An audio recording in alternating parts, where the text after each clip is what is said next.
we had 0 seats in that area. In 2000, we had 1 seat.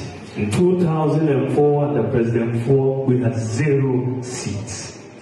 2008. That's Dr. Mahamudu Bawumia. He was speaking at the NPP's anniversary in the United States, where he responded to tribal sentiments being stoked by some elements within the party, especially those who are eyeing the top job.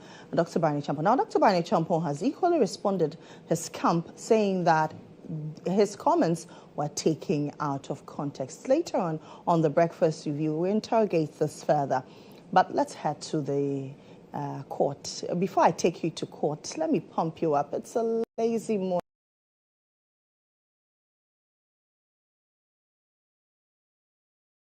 I know.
That is Dino Hamilton.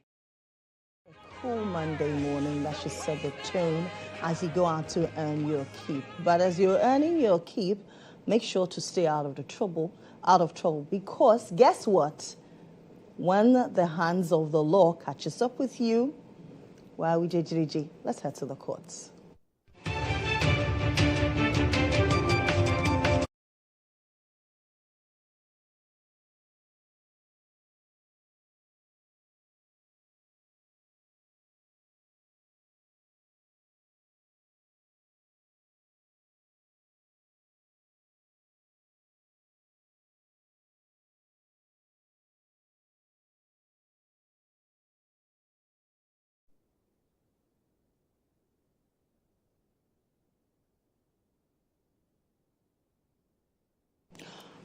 Okay, let's head to the court. And Captain has joined me. Good morning, Captain.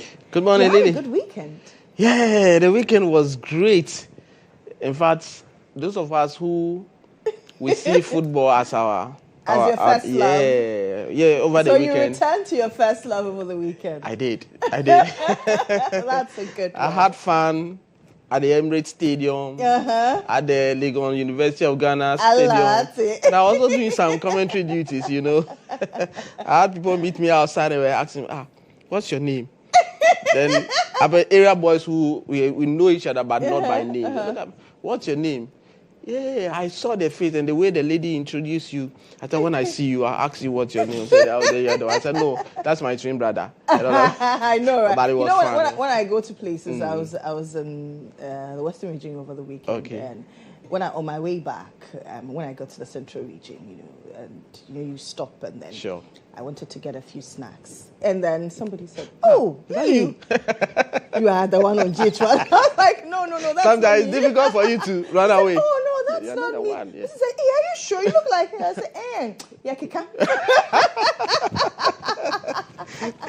Very interesting, very interesting. So for the football fans, in fact, I've watched the football Hearts Kotoko games, but yesterday was really exceptional. Spectacular. Yeah, it was exceptional.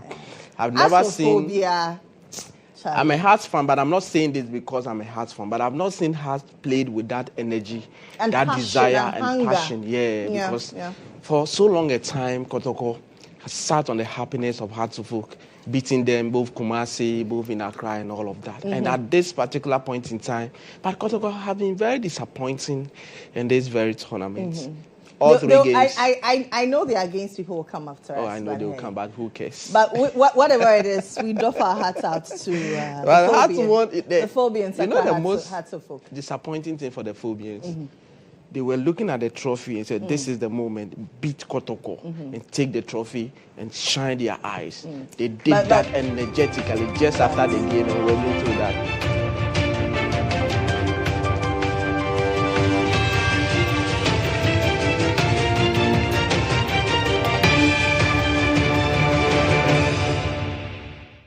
And that was that's sad. We'll take it to court. So now that if you disagree, you can go to court and seek for remedies. All right, we are in court. What's happening in the corridors of the judiciary? Yeah, so really, in early September, the bar conference will be on. The Ghana Bar Association will have its annual conference where they meet as a body, as an association, and discuss all that they need to discuss, the challenges, the gains, and how they zoom into the future. And in situations like that, the president of the land, most often than not, is there. Dignitaries, the chief justice will be there.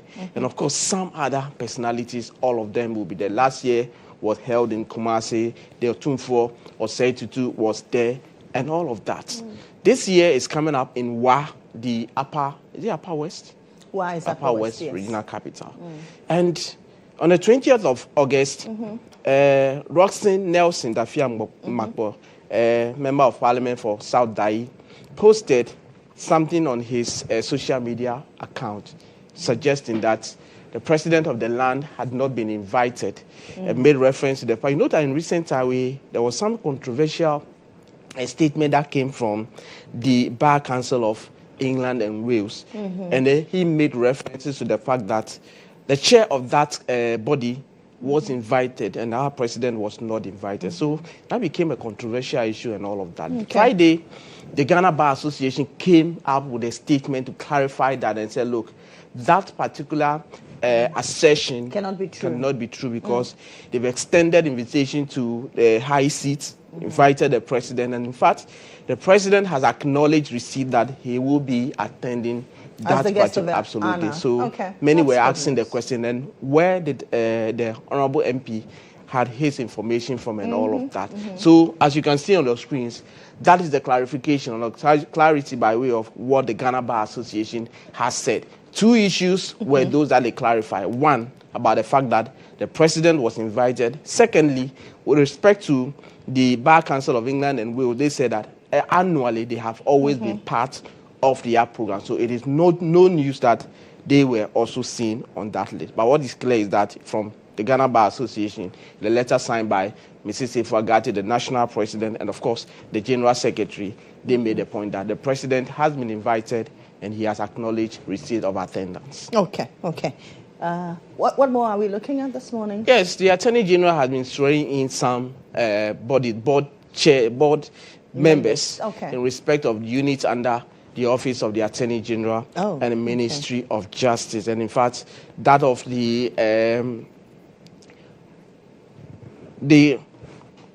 one that was done with respect to, we have had one that the Yoko board was inaugurated. And of course, the ORC board has also been inaugurated in all of that. But the Attorney General, Dr. Dominic Ayine, has been explaining why the members were chosen.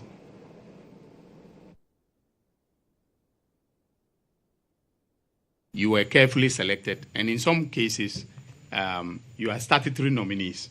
But the statute was carefully drafted, to draw onto the board a certain amount of expertise. As you prepare to take oath, I urge you to approach this responsibility with clarity of purpose, a spirit of service, and an unwavering commitment to the values that define the ORC. These are integrity, service, excellence, innovation, transparency, and professionalism. That's a mouthful. Let us commit ourselves to strengthening this office into a robust institution that Parliament envisioned when it was established under its Act. One that not only registers businesses, but also instills trust, promotes compliance, and drives economic growth.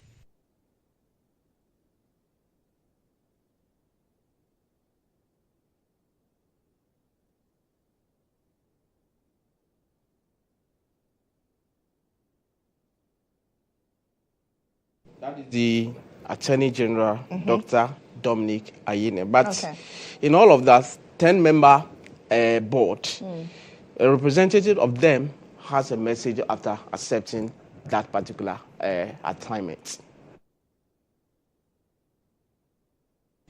We have to... On behalf of all the members of the board, and particularly our chair, who is not here, we want to appreciate His Excellency the President and yourself, the Attorney General, for reposing confidence in us to take this arduous task. We can only promise that we'll discharge this responsibility with our utmost ability so we can advance the cause for this country. So that is Professor William Atulik. Okay. He's a member of the committee, of the board, who responded in respect of the tax that had been given them. The members of the board, 10-member committee, pretty sure they will be displayed on the screens for you to know who and who. But of course, in respect of this particular one, David Kwesi Akudwaji, he is the board chair of the ORC board. Absolutely. So that will be all for court today. Absolutely. Thank you very much, Captain, for taking us through what's happening in court today. Let's head to Inside Out. And on Inside Out this morning, we talk about the proliferation of arms in the country, especially as we head to a by-election in Akwatia. And the Small Arms Commission, headed by the Executive Director, Dr. Adam Bona, has waged a war on no weapon in Akwatia. Dr. Adam Bona joins me on Zoom this morning. Doc, good morning to you. How are you doing? Hello, Doc. Good morning to you. Good morning, Lily. Good morning to yourself and your viewers and your production team. Great to have you as always. Now, you've declared a no-go area for weapons in Akwatia. I know that over the weekend, the Eastern Regional Police Command also arrested some persons who had in possession some arms. Is this owing to that you're declaring a no-go area for weapons, or you have further intelligence gathered that shows that there are indeed arms dotting around that area? Well, yes, I believe it's a collaborative effort amongst security agencies and quasi-security agencies. We know what happened in the Ablekuma elections, where a pepper spray triggered an all-out chaos during that election. And therefore, in order to prevent the recurrence of such a chaotic scene, the Small Arms, in collaboration with our sister agencies, the Ghana Police Service, usually leads when it comes to internal security or law enforcement internally. The idea is to let people know, and I don't know whether you've seen the police's release. Almost about 10 weapons have been seized in and around the Akwatia area. And these weapons were definitely headed to the Akwatia area. And one would want to ask, what are these weapons going to Akwatia for? Those sending them there, what is the essence of that? Because then citizens are in the area are going to vote to elect, their representative in parliament. So why would anybody want to arm himself with a weapon, during that election? And so, yes, it is to warn perpetrators, those who would want to flout the law, whether you have a licensed weapon or licensed or not licensed, you are not expected. No one is expected to send a weapon into that zone. Once you enter into that red zone, I'm sure you've heard the IGP did mention in a release, a statement by the police that indicates a mobile prison unit, that the prison on wheels. This usually hardly moves. And so once in law enforcement that moves, it means that you would easily be caged and wheeled to a prison facility anywhere in the country. And so for those who are listening and watching, and per our statement and other statement you've seen by the police, no one should send weapons there. And it's intriguing.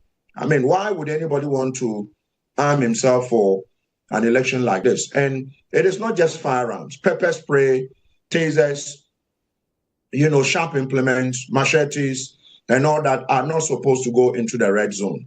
Once you do, you will be arrested and prosecuted. Do not send weapons into the red zone. And the red zone is any area in and around the Akwatia enclave where the elections would be taking place. I'm sure you've seen the police's release. Why the mention of pepper spray, though? It's a form of self-protection. It's not a dangerous weapon, for want of a better expression. It's a dangerous weapon. Pepper spray can easily blind you if your eyes are not so good. Okay. Pepper spray can easily incapacitate you, depending on who you are. A pepper spray can be used to rob you. If you've ever inhaled, pepper spray or it's gone into your eyes, how painful it is. It would momentarily incapacitate you. And so it is a no-go area if you have a pepper spray.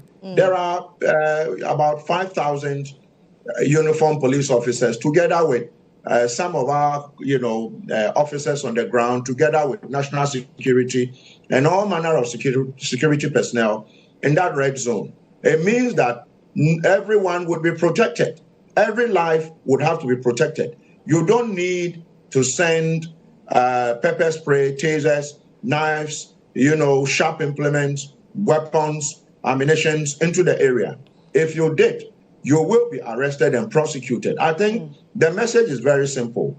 I have had conversations with colleagues of mine in the various security services, and I will tell you that at the moment you would hear the Ghana Police Service. But at the moment, what the Ghana Police is doing, together with leading the other security agencies, is ensuring that the law is enforced. And so at that moment in the red zone, you would want to refer to the Ghana Police Service as the Ghana Police Force, because they would have to enforce the law. And so if you decided to, turn the law upside down, together with other security agencies, the law would be enforced. And so there are 5,000 uniformed officers out there, together with other ununiformed officers, such as personnel of the Small Arms and Light Weapons Commission, ensuring that the law is adhered to the letter. And so those who want to go there to foment trouble, if you are a bodyguard to any of our people, anyone, if you're a bodyguard to a chief, you're a bodyguard to whoever, and you arm yourself, you will be disarmed and arrested. Do not go into the red zone. But Doc, in previous elections, giving protection to anybody. Doc, in previous elections, we've seen and had warnings of such. Despite that, persons have gone to polling stations armed. How different will this particular by-election be? Beyond the prison on wheels, will there be random searches? Will there be routine searches? Walk us through how this will be so that if persons are going in there, especially for political actors who are going boot for boot. There is routine searches all over the place. Okay. And if you've seen a release from the Ghana Police Service, even though I don't speak for them, we collaborate. These are sister agencies under the same ministry. And so I think I am well informed to speak about this.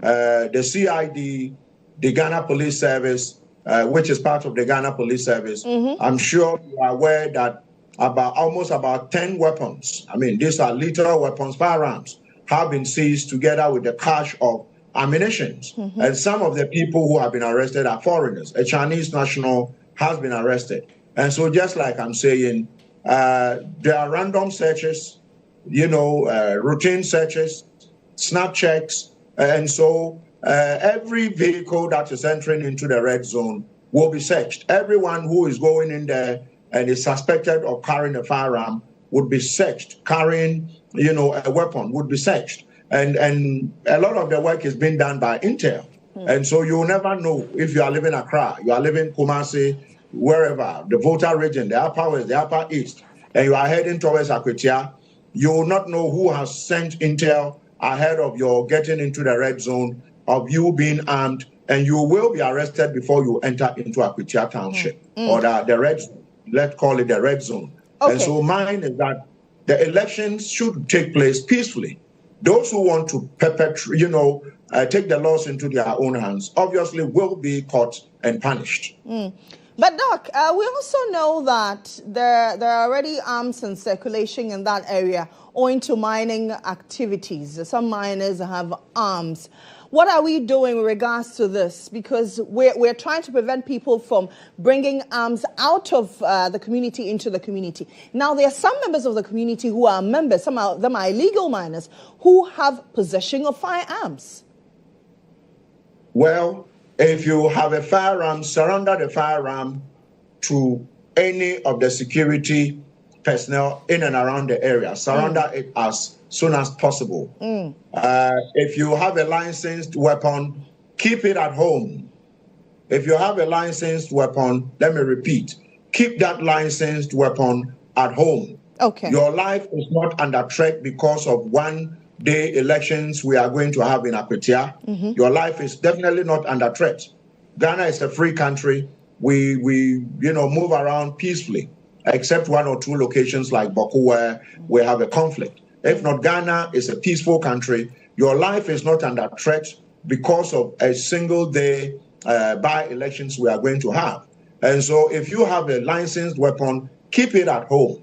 If you have a weapon that is not licensed, surrender it to the Ghana Police Service or any of the security agencies. My personnel are also around. If you did, the details of this weapon will be taken. And so if you had it and you said, because I'm an illegal miner, I'm entitled to carry weapon around, you will be arrested. And I can tell you that some of the people who have been arrested, let me put it out there, who have been arrested by our sister security agencies, the police, these persons allegedly say they have license to carry weapons. Okay. These weapons have been retrieved, and then we need to conduct proper, investigations to know whether these weapons are in fact licensed. And so for your own safety and for the safety of other people who would come in and around the place, do not carry a weapon to the red zone, the Akwatia area. If you did, you will be arrested and the weapon retrieved and you will be prosecuted. Right. There is a mobile, prison that is close by and it hardly moves. If you attempt it, you'll be arrested and kept in that reinforced prison on wheels. So be careful if you are going into the red zone. Okay. Just be careful. All right, Doc, thank you very much, as always. for speaking to us. We do appreciate your time with us. That's Dr. Adam Buna. He is the Executive Director for the Small Arms Light Weapons Commission there. My producer and Head of Political Desk, Ibrahim Alassan, has joined me in studio. Ivy, the issue of small arms is becoming an even weaponry in the arms of the ordinary Ghanaian is gradually becoming worrying. Yes, I like how he ended because, yes, and that was the point you were making, that we're seeking to say that nobody should enter Akwatia with a weapon. And so Akwatia has now been declared a no-weapon zone. It's all well and good. But then there are persons in Akwatia who wield weapons already. And that's what makes any by-election in Akwatia a bit much of a risk as far as security is concerned. This is the first time we're headed to Akwatia for a by-election. We all know, those who are old enough will remember exactly what happened the last time we went there for a similar exercise. And so it's good the caution is sent out that you might have had your weapon engage in an activity that has nothing to do with elections. But given what is coming on September 2, either keep your weapon under lock and key, or if it's unregistered, surrender it. Because, and I'm very sure that searches will be conducted. If you have a weapon on you, however licensed it is, it predisposes you to being tempted to use it. And I've always maintained that a weapon might be legally acquired, but once you have it in your possession, that temptation for you to use it exists. Compared to you not having it at all. And so, yes, and his point about the pepper spray, yes, on this platform, there was that argument about whether pepper spray is a weapon and what have you. Richard Ahayagba advanced the argument that women are actually encouraged to keep pepper sprays. That's true. That's very true for their protection, right? True. But if you are told that on this day, for this particular exercise, I'm do not show up with a pepper spray. If I'm deployed to go cover this election, I'll carry my pepper spray alone. Yes. But you know, there's a tendency to carry it. I get that. Owing to precedence. I'm a journalist. And I know how tense the atmosphere is during such exercises and how persons can easily attack journalists. So if I'm a journalist and I own a pepper spray, which I do, obviously I may be tempted to carry it. And that's why the caution is important, that for this exercise, do not carry it. In fact, no mean a person at the IGP has guaranteed journalists that he's personally going to secure your protection. So why not? Why not? Why not? So you can be rest assured that you can do without your pepper spray. And once again, the security will be up to duty and up to task in providing, ensuring your safety as a journalist. So for now, keep your pepper spray at home. And please, for journalists, once you go there, identify with the security personnel there. Once they move, you move. Or if you're a woman who has convincing power like I do, you can just drag one to your corner and then make him your friend, paddy him, and then he can be your personal bodyguard. Other than that, if you allow yourself and they beat you, wala. As far as the media houses will come and fight, GJ will come and fight for you. But on the D-Day, your safety is your personal priority. Please, this is to my colleagues out there who will be going out there to cover this particular exercise. Now, IB, still talking about security. There was an incident in the Savannah region over the weekend. Some tribal clashes in the Sola Tuna Kalba area, which claimed anytime I talk about deaths related to tribal land dispute, I say this, that they are needless deaths. Why are we still fighting about land and tribal issues in today's day? Good question. Good question. And you see, and I'm sure you are seeing the pictures where motorbikes have been torched, tricycles have been torched. And lives have been lost. We are gathering more than 10 lives lost needlessly, and it's affected 3 communities, like you mentioned, Sola, Kalba, and Kanyiri. All these communities, and the communities have now been deserted. I've seen machete wounds. And you ask yourself, why? Why? And look at the level of development in such areas. We're still fighting unnecessarily. Look look at what we're seeing on our screens. Yes. Should we be witnessing this in today? Why can't we come? And very often, it's the young people that they use. Oh, yes. Young people who are human resource based. Yes. That we can fight together collectively and ask for development for our areas. Yeah, we are the ones being used for persons' ulterior motives and selfish gains. Yep. Needless lives lost, needless destruction of property. Why should we be recording this in today's Ghana? I mean, we're trying to reach the Member of Parliament for the area as well as a youth leader to tell us the current situation on ground. As and when we reach them, you know, it's early morning and sometimes they have to go about, especially owing to the incidents that happened over the weekend. They have to go around and ensure that there's calm in that area. But we're trying to engage the Member of Parliament for that area, Andrew Chiwete. But Ivy, yes, let's come back to the issue on ground. Yes. I mean, this is not the first time in this area. They are noted for such incidents, but there are a number of lives we keep losing to ashes. See, I have paid particular attention to this constituency, and you realize that the level of deprivation is very high. Very. Now, we always talk about the price of non-existence of peace, and that the resources that could be devoted to ensuring that there is development, those resources are used to keep and maintain peace. Now, if there are issues, and these issues border on tribal lines, ethnic lines, the best way out is dialogue. Yes. If you think dialogue will not be helpful, head to the courts. Head to the court. Any issue at all, just go to the court. Litigate and get a clear position as to which one is the right one. But for young people to be incited, torching houses, look at these houses that have been torched. Look at the state they were in before they were even torched. And these took years to put up. Exactly. And at the least provocation, let's burn tents. Let's inflict cutlass wounds.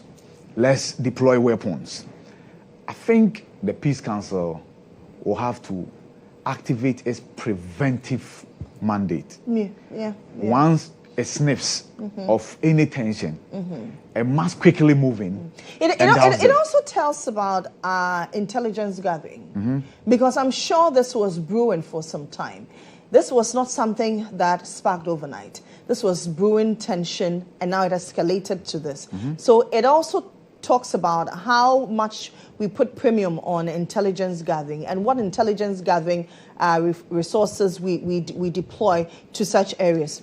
Let's engage a youth leader in that area, Bernard. Bernard, good morning to you. Good morning, sir. How are we doing? I'm fine. How you doing? I'm doing awesome. Thank you for asking. You are a youth leader in that constituency or in that area. Talk to us. What happened? What led to this particular clashes and the number of lives we've lost as we speak?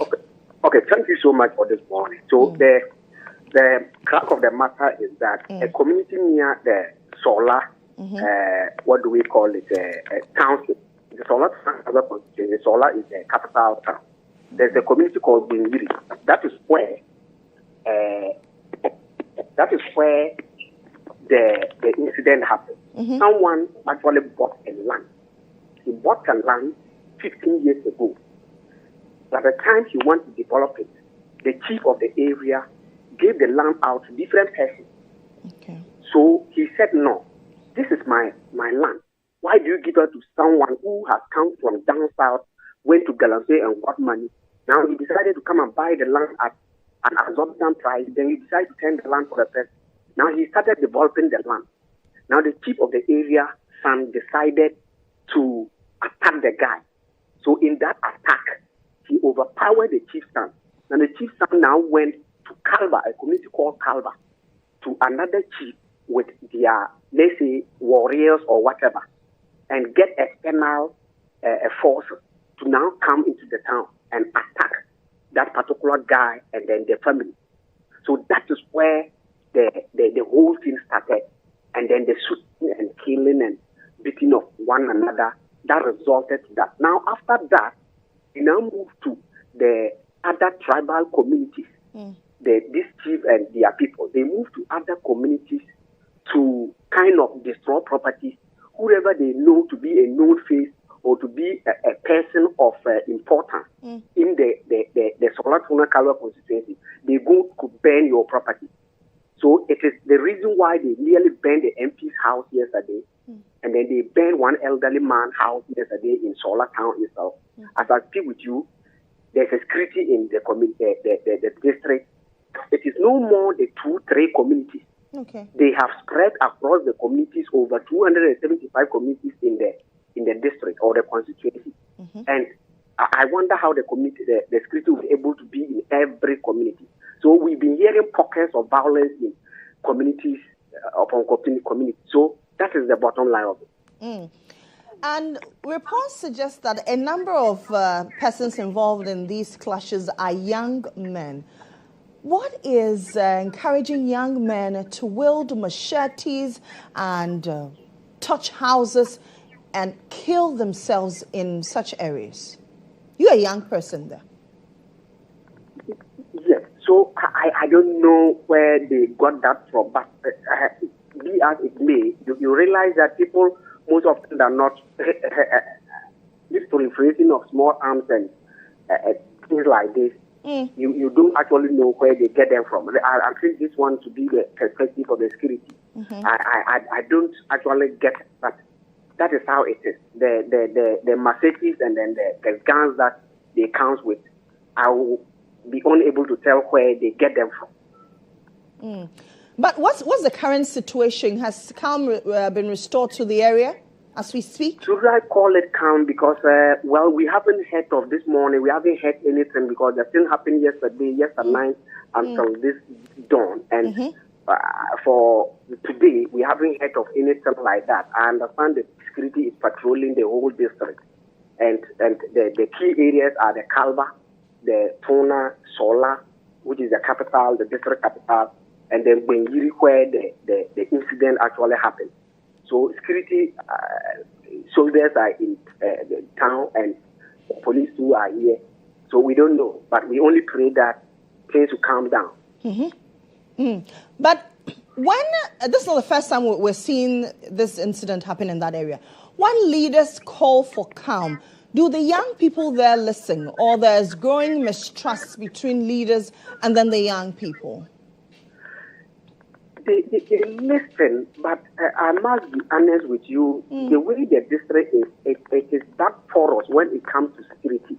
Okay. It will speak with the MP, he will tell you to speak with any stakeholder who is in this district or constituency, they will tell you. Even the police here, they don't regard them. And I don't want to sound tribal. There are certain tribes that when they have a case, the treatment is different from other people because the other people feel that they are the landowners and they tell the police what to do. And so whenever they have a case, the police, I tell you, that is the reason why the security, the soldiers are in town. Other than that, this is something that the police handle. But I tell you, the police cannot handle this matter as it stands now. So, therefore, the security matter in the constituency or the district, it is that poor. It is that poor. Okay.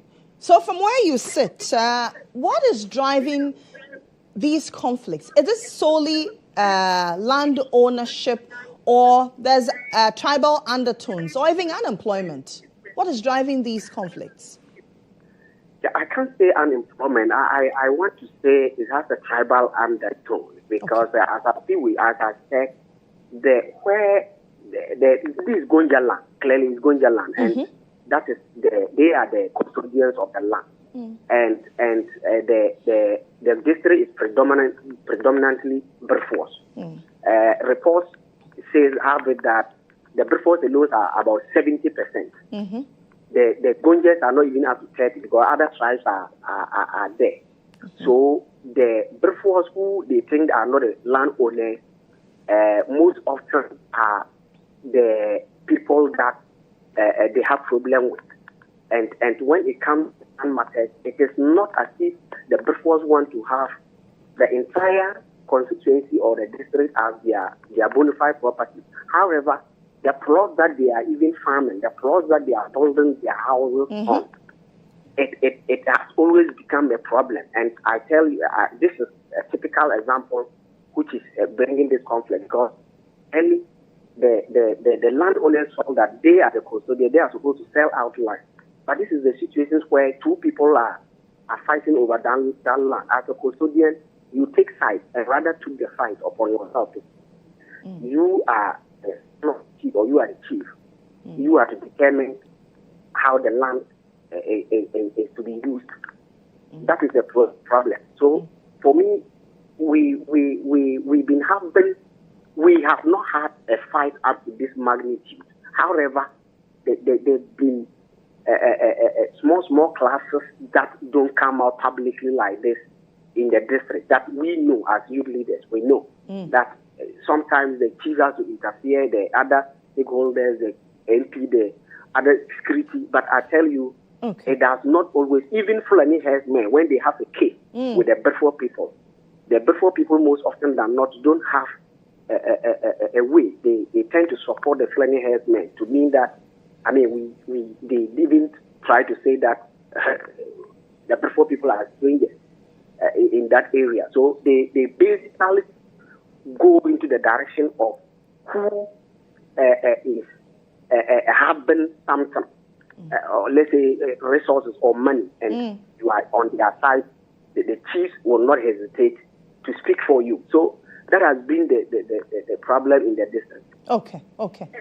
But how going forward, how should we approach this? Our authorities, the RegSec, how should we approach this from a young person's perspective? The RegSec, I didn't get it, but if you are asking whether... I'm asking, going forward, what should be the posturing of authorities, traditional authorities, RegSec, from a young person's perspective? Yeah, I think that for them, as stakeholders, they have to stay neutral and work in the interest of the district or both factions. I see that at this point, as experts as they are, or stakeholders in their own way, I think that this is something they have to stay focused and speak for the interest of the community, not to actually inflate person. Let me use this opportunity to say that I don't want to mention media houses' names. They have been reports. Yes, I do say that what I'm saying, people should take it 100%. But I must be honest with you. What, from my own perspective, this is how the story went. But they've been reported on other media houses to suggest that the landowners actually go to settle the case and they were attacked by the Bedford people. That is not the case. It is, that is probably false, and the narrative out there isn't good. Yesterday, a colleague of mine spoke to one of the media houses, and they said that they want to do the story that way in order not to, anger the landowners or something. But the truth of the matter is that is not how the whole thing went. So I don't see why you should change the story. Okay. All right. Thank you very much. We do appreciate your time with us. That's a youth leader in that area, the Sola Tuna Kalva area, and we understand that some persons have lost their lives, and even the Member of Parliament's house was touched, and even him, his family house was touched in that unfortunate clash in the area yesterday. Quite unfortunate. We're trying to reach the Member of Parliament for the areas, and when we are able to get hold of him, he will tell us what he knows. I mean, he obviously will be engaging the regional security and then the district security as well. I'd be quite unfortunate. Very, very, very. Let's just hope that we are able to get a lead on this one, so it doesn't get out of hand as others have. Yeah.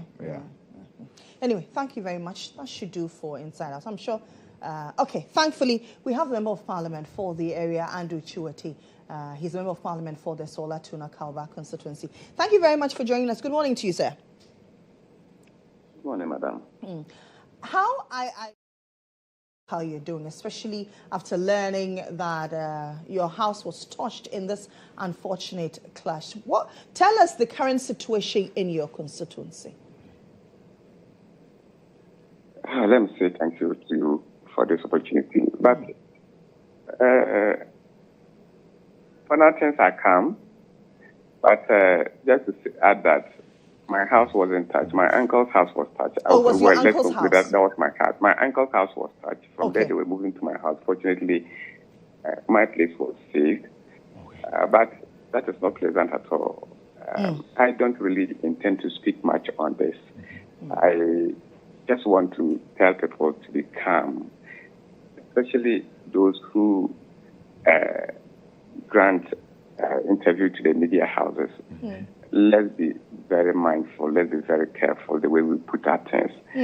For now, what we are looking for is to get people to understand, is to build peace, is to ensure that we don't have this happening continuing. Because if it does, no one is going to benefit. Already the lives we have lost, we would never get them back.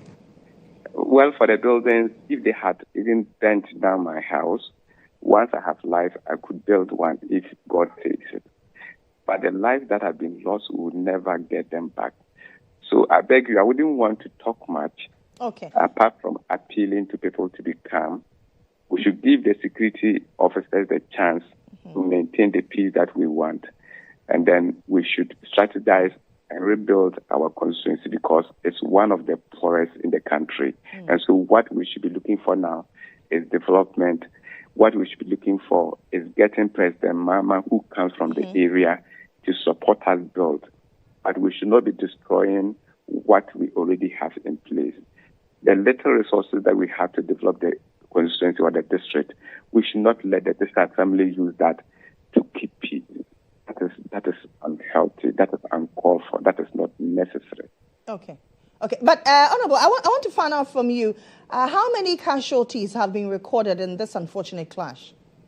By the report, we lost 5 lives. 5 lives. People, and not 10, people, as has been reported.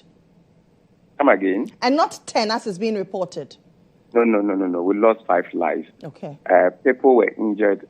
As at 10:30, 11 p.m., I spoke with the regional police command, and he was even at the Solar District Hospital to see how those who were at the hospital were faring. You can imagine, around 11 p.m. thereabout. And the regional police commander was there. So it tells you that we are all out to maintain peace. So the lives lost were 5. After this morning, I've not heard about any deaths again. I just pray that it doesn't go beyond the number that we have recorded. Okay, but what level of security presence is currently in your area? And is it enough to restore calm? More security people will come in, but so far so good. As at yesterday, we had the military coming in from the region. In fact, the Interior Ministry had promised to deploy more police officers. We had the armor cars patrolling in town.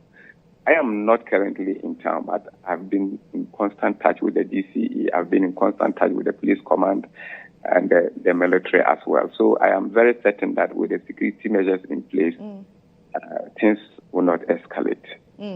Have there been any arrests made so far? Not yet, not that I'm aware of. But I don't pray we should rush into doing things that will mess up the whole situation. Okay. All right. We do appreciate your time with us, sir. Before you go, let's give you the opportunity to address your constituents directly. What will you tell them? If you permit me to speak my language, please go ahead. I'll be happy. Bolo en yakwa ndebele ka chanteja. Yiboka korma mi anje vulna onta nje votarena. So in sworn reja ni da sola tona kalwa constituency even as a terkanjir. Sime yara ka jer bawar ne tono jai. Manufun ya jer tabon lo ne dini gatin o chanteja. Bo jani beka we just one person le link ni cheba. So se kare lesson e ka anje fo bebe. Atupon cho asam from tono na se chini. Chanteja. Anembere ni be asola tona kalba na mine ne ando nembera before nembere da gaba nembro jani revolve nembro jani da asola tona kalba. Na ngwe bona yakasin be ala because ala so messy bi na be so even after talent that point la Ibrahim, let me say this. God did not make a mistake by putting all of us together in Solar Tuna Kalba. Different tribes. Beautiful. God knows that if we are together, that is how we can grow the area. That's why he put us together in Solar Tuna Kalba. We have so many tribes living together. And we have lived peacefully for many, many years. This has come as a surprise. And so let's maintain what God has done. Thank you, Ibrahim. All right, thank you too for speaking to us. That's Andrew Chiwote, he's member of parliament for the Solar Tuna Kalba area in the Savannah region. That should do for Inside Out.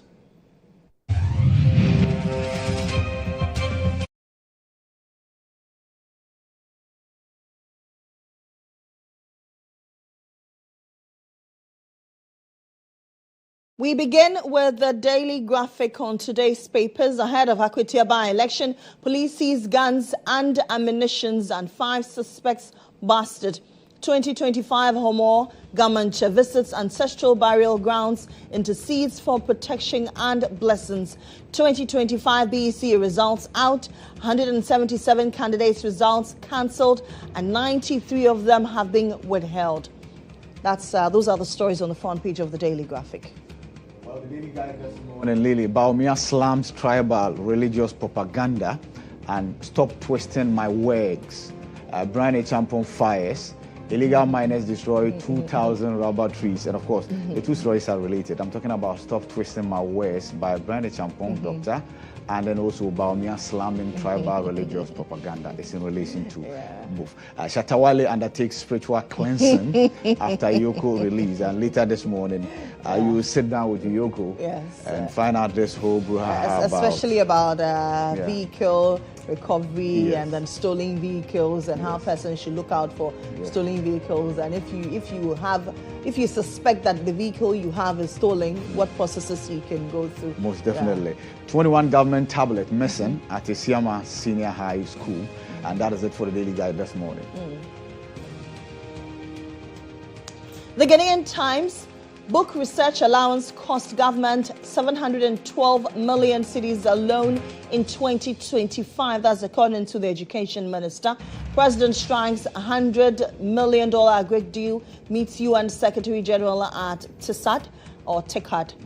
NDC Tamale Central Primaries. Who succeeds late MP as 14 hopefuls pick forms to contest? Morgan Ayawene. Now 2 dropped out. And so 12 persons. Yeah.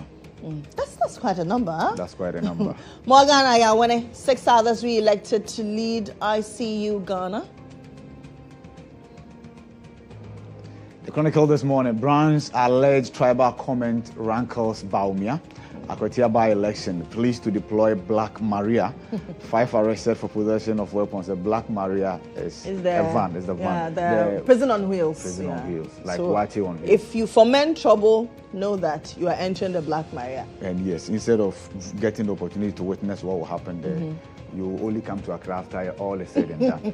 NPP lost 2024 largely due to bad economy, not because of Brian's attempt to partner Snit in his hotel's management. And quotation for this morning, Proverbs 21:5, the plans of the diligent lead to profits. Hallelujah, somebody. The Daily Statesman. As Chief Justices testify in support of Tokunu, Opon Nkoma pushes education agenda in Ofasia Irebi. Let's bury our differences. Baumia calls for unity in NPP. Brian Echampo never blamed Baumia for Kusasi Mamprusi conflict. Enum chiefs reject move to remove Estikuma immigration customs barriers. That's what's on the Daily Statesman. The New Crusading Guide this morning. Brian fires back at critics as Baumia calls for unity. And Pantanland dispute. Police clash with 5 BN soldiers over alleged Trasaco encroachment. Gold Boss receipt directive signals market failures.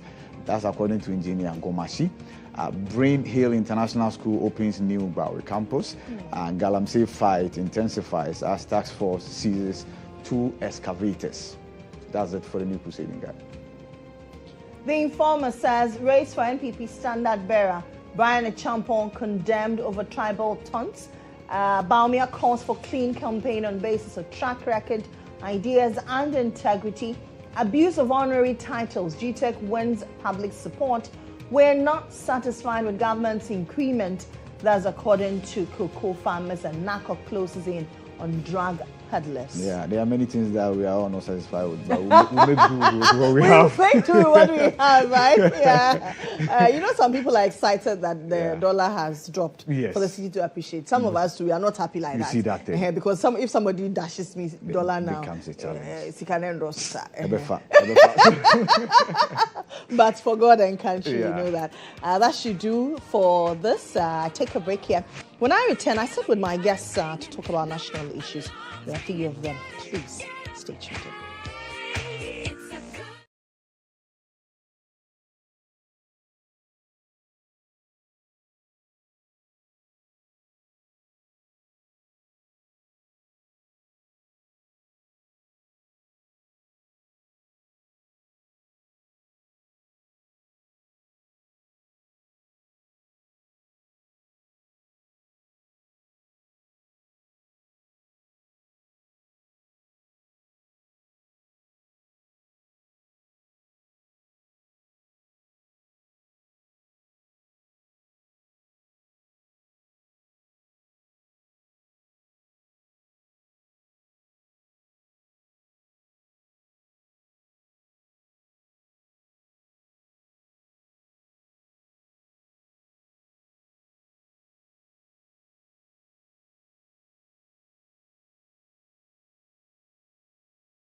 Welcome back to the show. This is still Judiciary here on GHOne TV.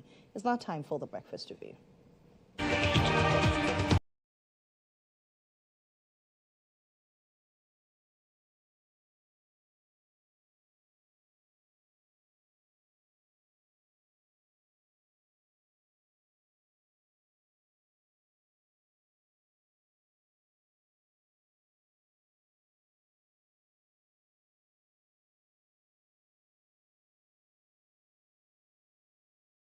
And he speaks for the Brian Champon campaign.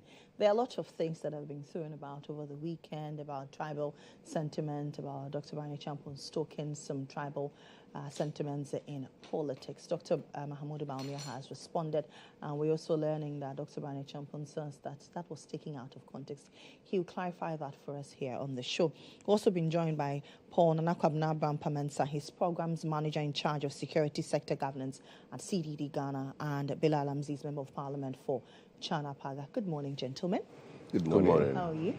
Hey, fantastic. It was a nice weekend for me. Yeah, I'm glad to be here. It's good to have you. Let me start with what I mentioned earlier. There were some videos. I showed a video. Guys, if you can ready that video for me on Dr. Brian Champon speaking, and then further, for want of a better expression, response to Dr. Brian Champon by Dr. Mohammed. And later, I read that Dr. Brian Champon says his comments were taken out of context. What did he say, and what did he seek to churn out there? Okay. So let me put out some very important things. The MPP General Secretary has, as it is, not allowed for general campaign, largely because of Akwatia. So as it stands now, Brian Champon is holding meetings with some groupings within the party, engaging them to, as it is, further explain to them his vision and the need for uniting the front so that we can gain power in 2028. In all of this, let me also say that it's unfortunate when internal discussions, quote unquote, within a group is videoed and put viral.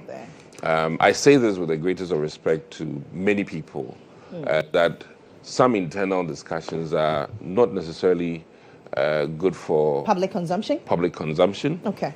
Because within your internal dealings, you, as it is, have deep discussions. You dive deep into matters that people might misunderstand.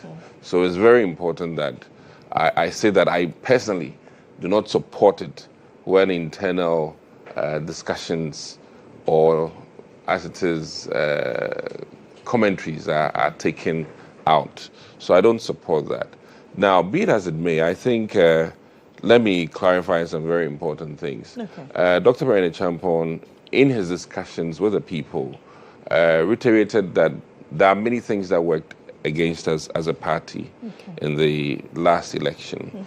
Granted, he admits that Dr. Baumia wasn't the cause and is not the cause and remains to be only a victim of circumstance, largely because of the fact that he belongs to one group within the Boko enclave.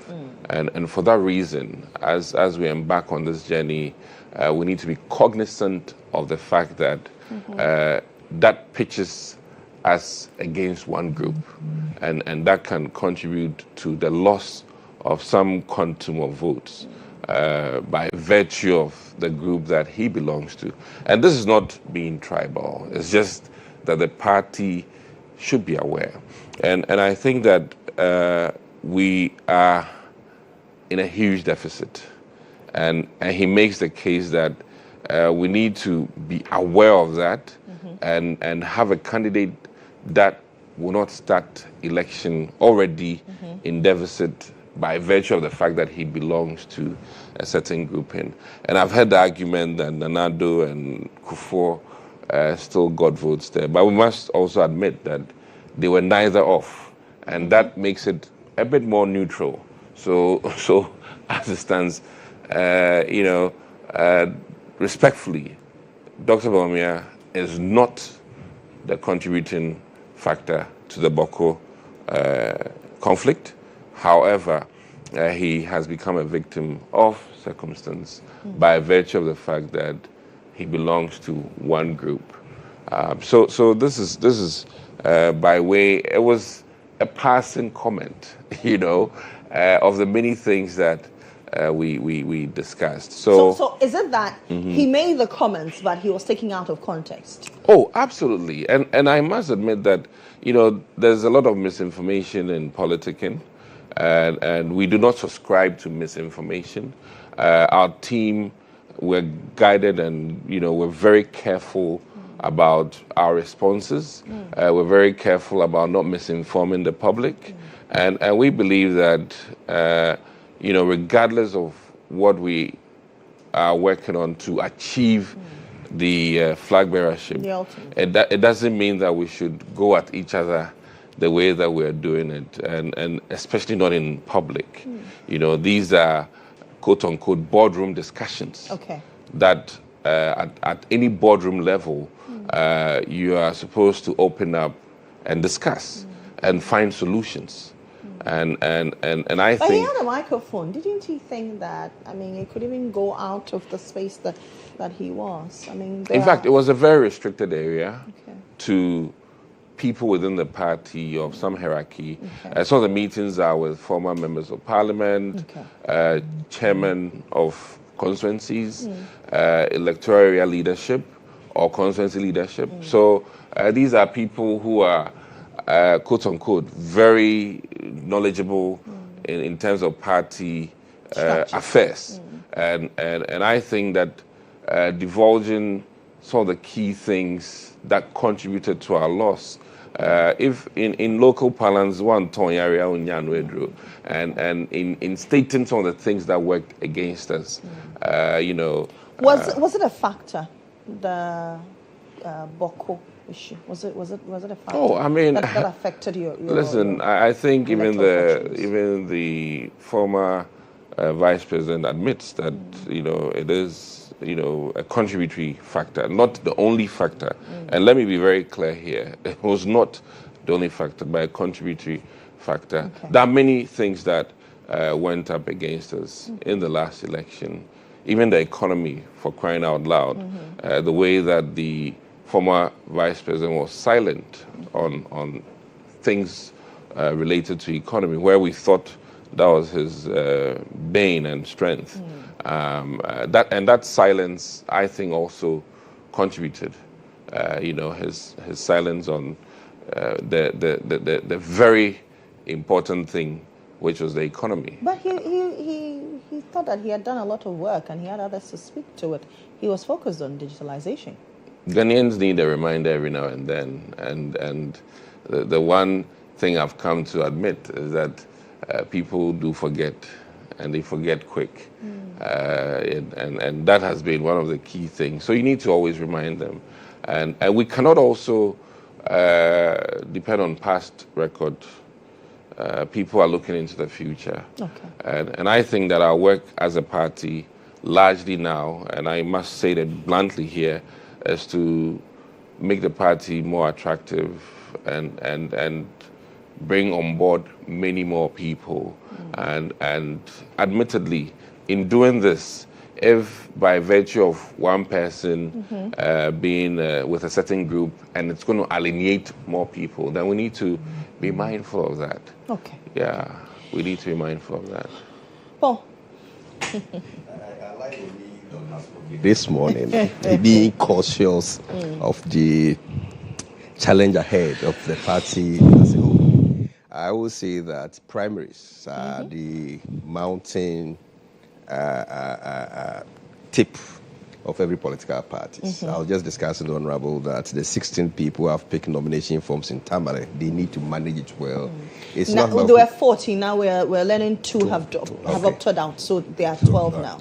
It's not about who wins, it's about how we reorganize, regroup, and get everybody on board after the election. The same thing primaries for every political party becomes a challenging moment that needs to be handled and handled well. The way we manage it is either we are giving campaign message to our opponents, or we are doing it in such a way that it will be very difficult for us to regroup as one body to fight ahead.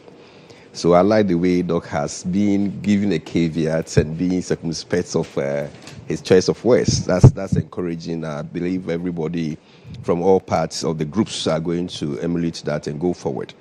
Our constitution itself speaks against sectionalism, whether on religious, on tribal, ethnic, everything.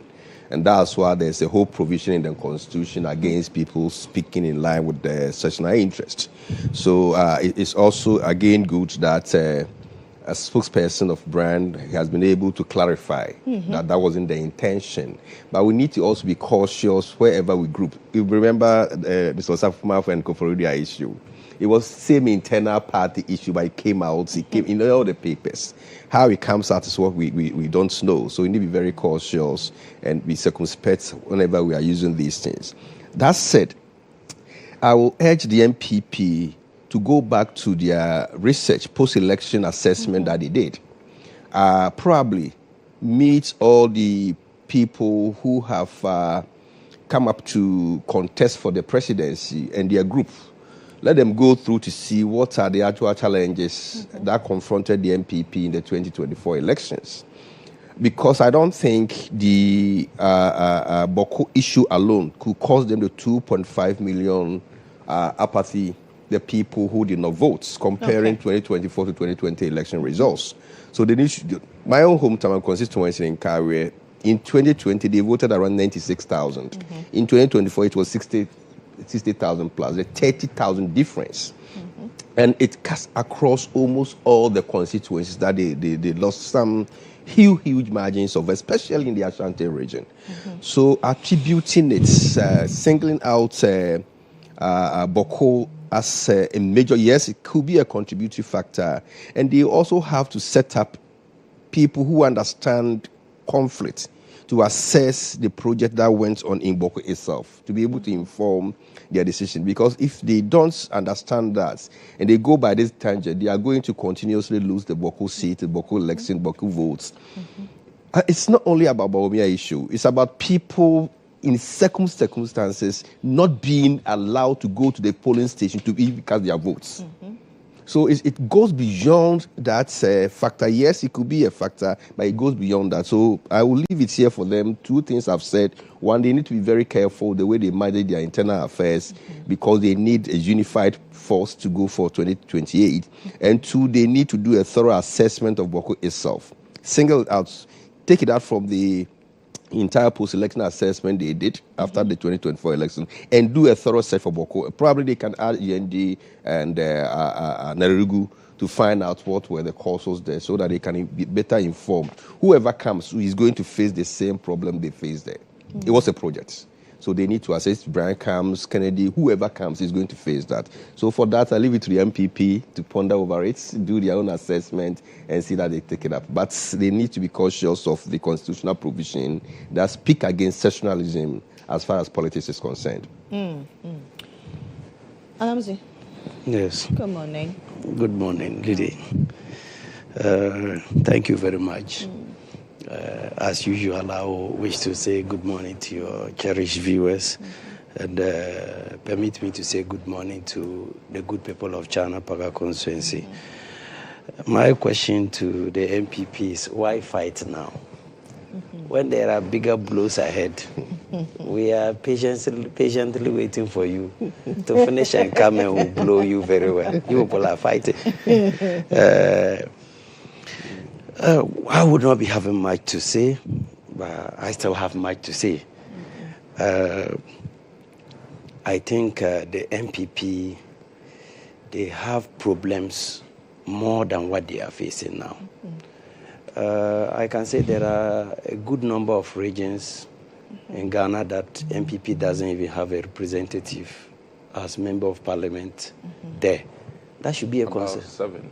That should be a concern. And there are some regions that you cannot make up a caucus, just one MP, and that's all.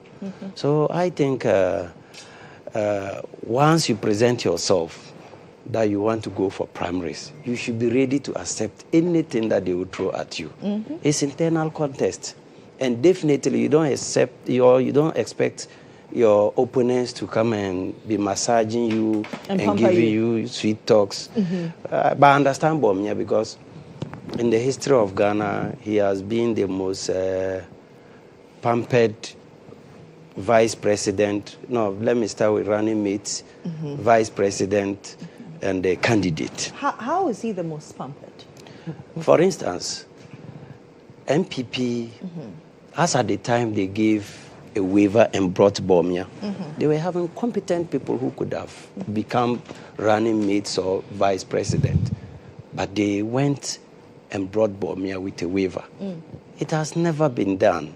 And I don't know, with my little time in politics, I've never come across anywhere that they've brought somebody like that to become, not a chairman. Even in my constituency, when they give you a waiver to become a chairman, blows will come up. Not talking of a whole running mate. So my advice to him is that nobody is going to sweet talk him. Nobody is going to give him a sweet massage. He should be ready for whatever that they will throw at him. Not quite long. He was the one you say incompetent Mahama, incompetent NDC, incompetent Mahama. It became a household slogan. But we never complained, because that is politics.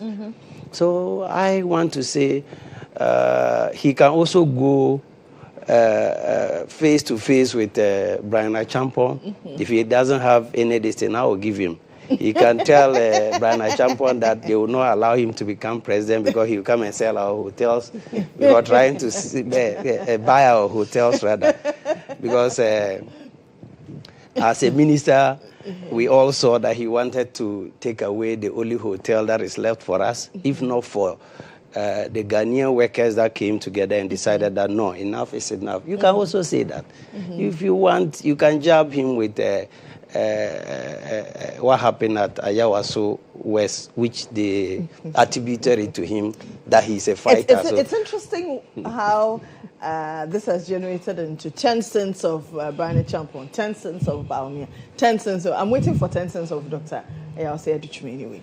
No, I'm waiting for Kennedy's own because there's some combination I've seen. Kennedy, Japan, and Honorable Sticker. I want to see what they will come up with. So I want to say the MPP losing the 2024 elections though it has something to do with Boko, but not much, because we went into the elections with a message. Bawumia never went into these elections with a message. What was the message? Was it not the Sisyphean dance that they were dancing everywhere? There was no message. Absolutely there was no message. So it has nothing to do with the Boko, Mampulisis and Kusasis case. You realize that the campaign strategy did not resonate with the people of Ghana. Because that's why I said earlier on, there was no message that Bawumia was giving. Wherever they go, they say, DJ, let's go. Then even the dancing wasn't going with the music. That was another factor. If he leaves the stage, then Chamau to me will also come with another dance. That is not campaign. You cannot campaign that way and win the general elections. And the fact is that there was a serious policy failure in terms of whatever that he was bringing on board. You brought up betting tax. Then you are coming to tell us again that when you win, you are going to take the betting tax away. Is that one a message? No. You ran away from economy and decided that you become a digital boy. Digitalization everywhere. Meanwhile, you don't even know. You've not contributed to the infrastructure of the digital world in Ghana. So the message, he was not having a message at all to give to Ghanaians, for him to be given the nod to become the president of this country. So I want to tell them that they shouldn't be fighting now, because we are ready. But what message did the NDC go into the election 2024 with? Oh, 24-hour economy. I'll come to that. I'll come to that. You see, there was a public perception on Bawumia. Okay. Even Google, when you Google Bawumia's name as at that time, I know now it will still be so. In Ghana, every household knew Bawumia to be a liar, whether it was true or not. Yes. Oh, that's fine. No. That's unfair. You can't say Bawumia is a liar. Listen, I said, you understand me first. I said public perception. Okay. Oh. That was what I said. I said it's a perception. By which data? Whether with the data or without a data, that was a perception outside there. Okay. Are you getting me? me? What did the public perceive him as lying about? You know, Bawumia told us that we will be having a sky train. They did come to pass. Bawumia came and told us that on Asempa FM that the biggest project so far that he has sent to the north is the Palgu multipurpose dam. Do we have it? No. Because of time, let me leave it here, because if I'm going to state all the lies, we will not finish now. This time, oh no, I'm just. Are you getting me? So there was that perception around him. And we wouldn't want to give this country to somebody who cannot keep his words. Okay. And the most important thing they should be talking about is the strength of the opponent. Because Ghanaians realize that, we decided to chase John Mahama away wrongly. And we've realized that he is going to be, or he is our savior, or he's going to be, because his second coming. You realize that every second coming is important. Every day we go to church and pray for Jesus' second coming, though we don't want to leave the world now. The first time that he was in office, probably he dealt with people that he shouldn't have. Because when you leave office, you get to know your true friends and know your true enemies. So Ghanaians were crying for somebody to come and save Ghana. So it gave some strength to John Mahama as a dead. So you don't talk about these things and forget of your competitor's strength, whether he was having that strength or not. So that was another factor that they should have been talking of and say, okay, you realize MPP was having a strong candidate. So this time, let's present a strong candidate. Though among all the people that are expressing interest for now, when it comes to strength, there's nothing to write home about them. Of all the persons who are looking to contest? All of them, for now. All of them. Not Dr. Bawumia, not Dr. Barney Champon, not Kennedy Agyapong? Kennedy Agyapong. No. I told you earlier on that, you see, if they bring Kennedy, we will be having a point that will always trigger. We will use his own, we will trigger it, and he would go out of order. And we are going to use his own videos, just like we did. Bawumia like this, you people, we didn't campaign, we used Bawumia's own videos to campaign against him. Yes.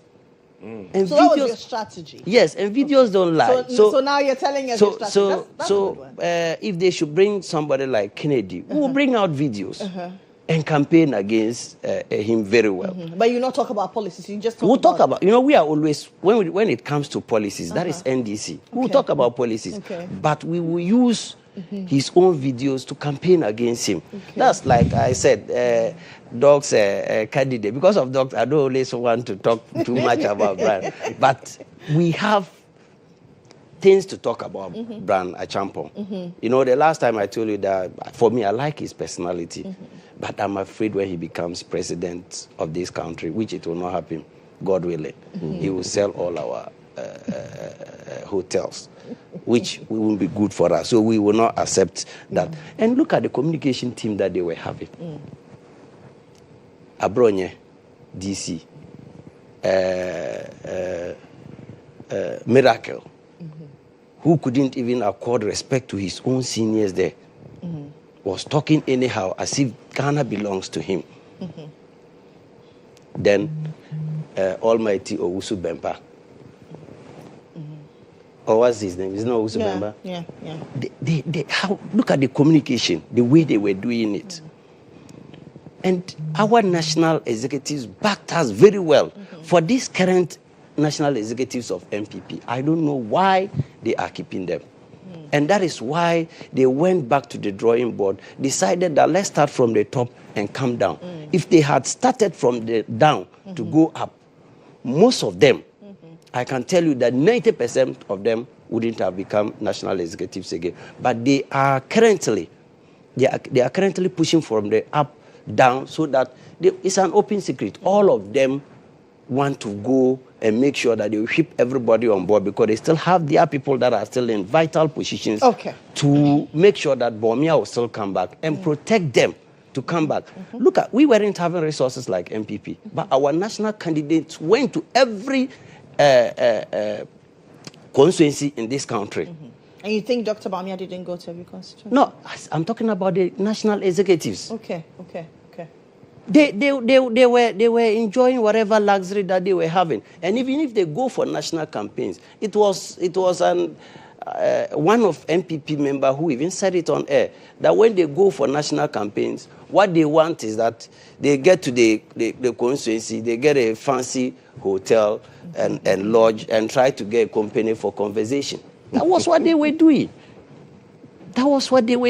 So your problems are bigger than Kusasi, my brothers, Kusasis, and my brothers, Mamprisis. Let us brief. We have our problem. This problem has been there since 1960s. We beg them. If you can't help us solve the problem, they should allow us to sit somewhere and see how we can solve it as a house. But they shouldn't put the blame that it is because of that they lost. They themselves, they know very well why they lost.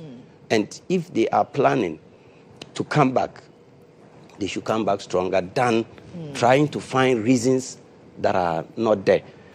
Let me conclude. When our national organizers and youth organizers were out there trying to organize the party, and MPP,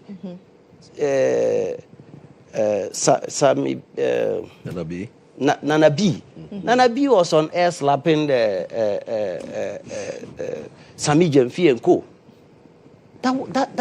No, any rational human being, any level-headed person looking at you or listening to you on radio or viewing from his home, and you a national organizer also, being confident enough, forgetting that you are on air, on a bigger platform and slapping people, definitely people will not go with you. In your own backyard, you lost. We all know, whether we like it or not, Ashanti region is for MPP. What numbers did they come out with? So you have to go back to the drawing board and sit down, analyze, ask yourselves, where did we go wrong? How do we fix it? But you don't come out and if they say you are Mamprisi, then it becomes a tag of war. Are you Mamprisi or you are not Mamprisi? You are Mamprisi. So if you want to contest, or if you are going in for presidential primaries or even parliamentary primaries, you should be ready to receive whatever that they will throw at you. Okay. Doc. Yes. He said a number of things about the NPP lacking policy strategy as it went to campaign messages, as it went to the 2024 general elections. What primarily did the NPP campaign on going into 2024? No, let me say that I'm of a firm belief that if you structure your organization in such a way, you get the results you get. And for that reason, I personally think that we had major crisis as a party.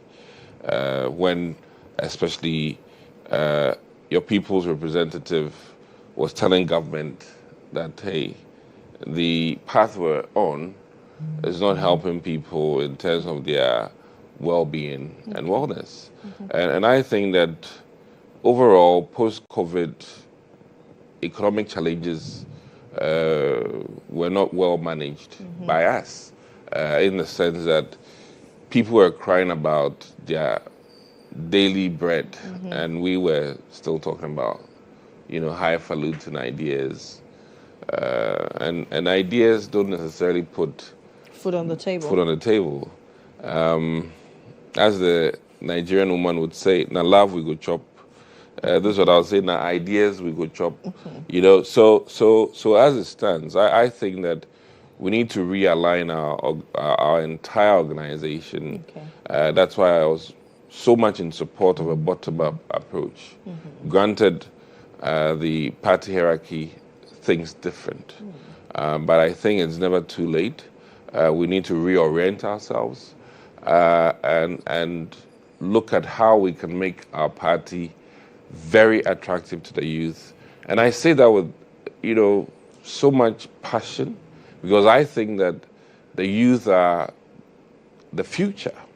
And if we do not put in place programs and mechanisms and support and empowerment of the youth, then we stand to lose as a party. And let me also add that the old loyalty to parties is changing. Our parents' experiences are different from the youth. And the youth take decisions based on different sentiments, based on different outlook. And I think that our party needs to be mindful now and very attentive to the needs of the youth, which is jobs. And I also think that, unfortunately, the last organization was top-heavy and not, decentralized. And I think that we need to, as it is, open up and allow for a more decentralized approach. And these are some of the things that didn't work well for us. But let me admit on this program that, truth be told, many economies suffered, and incumbent governments suffered. And it's unfortunate that we performed abysmal, and our current or last election results was very poor. And I do not think that we should go the same path. If we use the same playbook, then we know for sure that we are heading towards the same destination. So we need to seriously consider changing the playbook. And I also think that history should be our guide, but we should be aware that history does not always necessarily repeat itself, in the sense that, let me put on record that the Nanados and the Kufuors were never vice president. They were ordinary statesmen. Nana was the foreign affairs minister, not vice president. None of our past flag bearers had a total of about 16 years, being in that position. So it is troubling that we had one with 16 years and we performed quite bad. And yesterday, my conversation with a friend, I said, listen, I may be Brian a Champon, but bear in mind that, like any sports program, when Ghana Black Stars loses a tournament, people will ask for the coach's head or the captain's head, and that will always be there.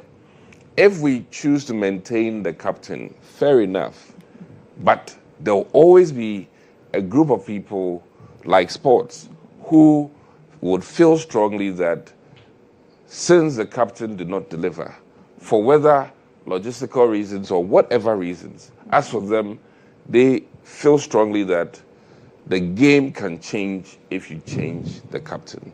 And I share in with Honorable, but he must also admit that even within the NDC, there were a group of people that felt that John Dramani Mahama should be changed. It is just the nature of things.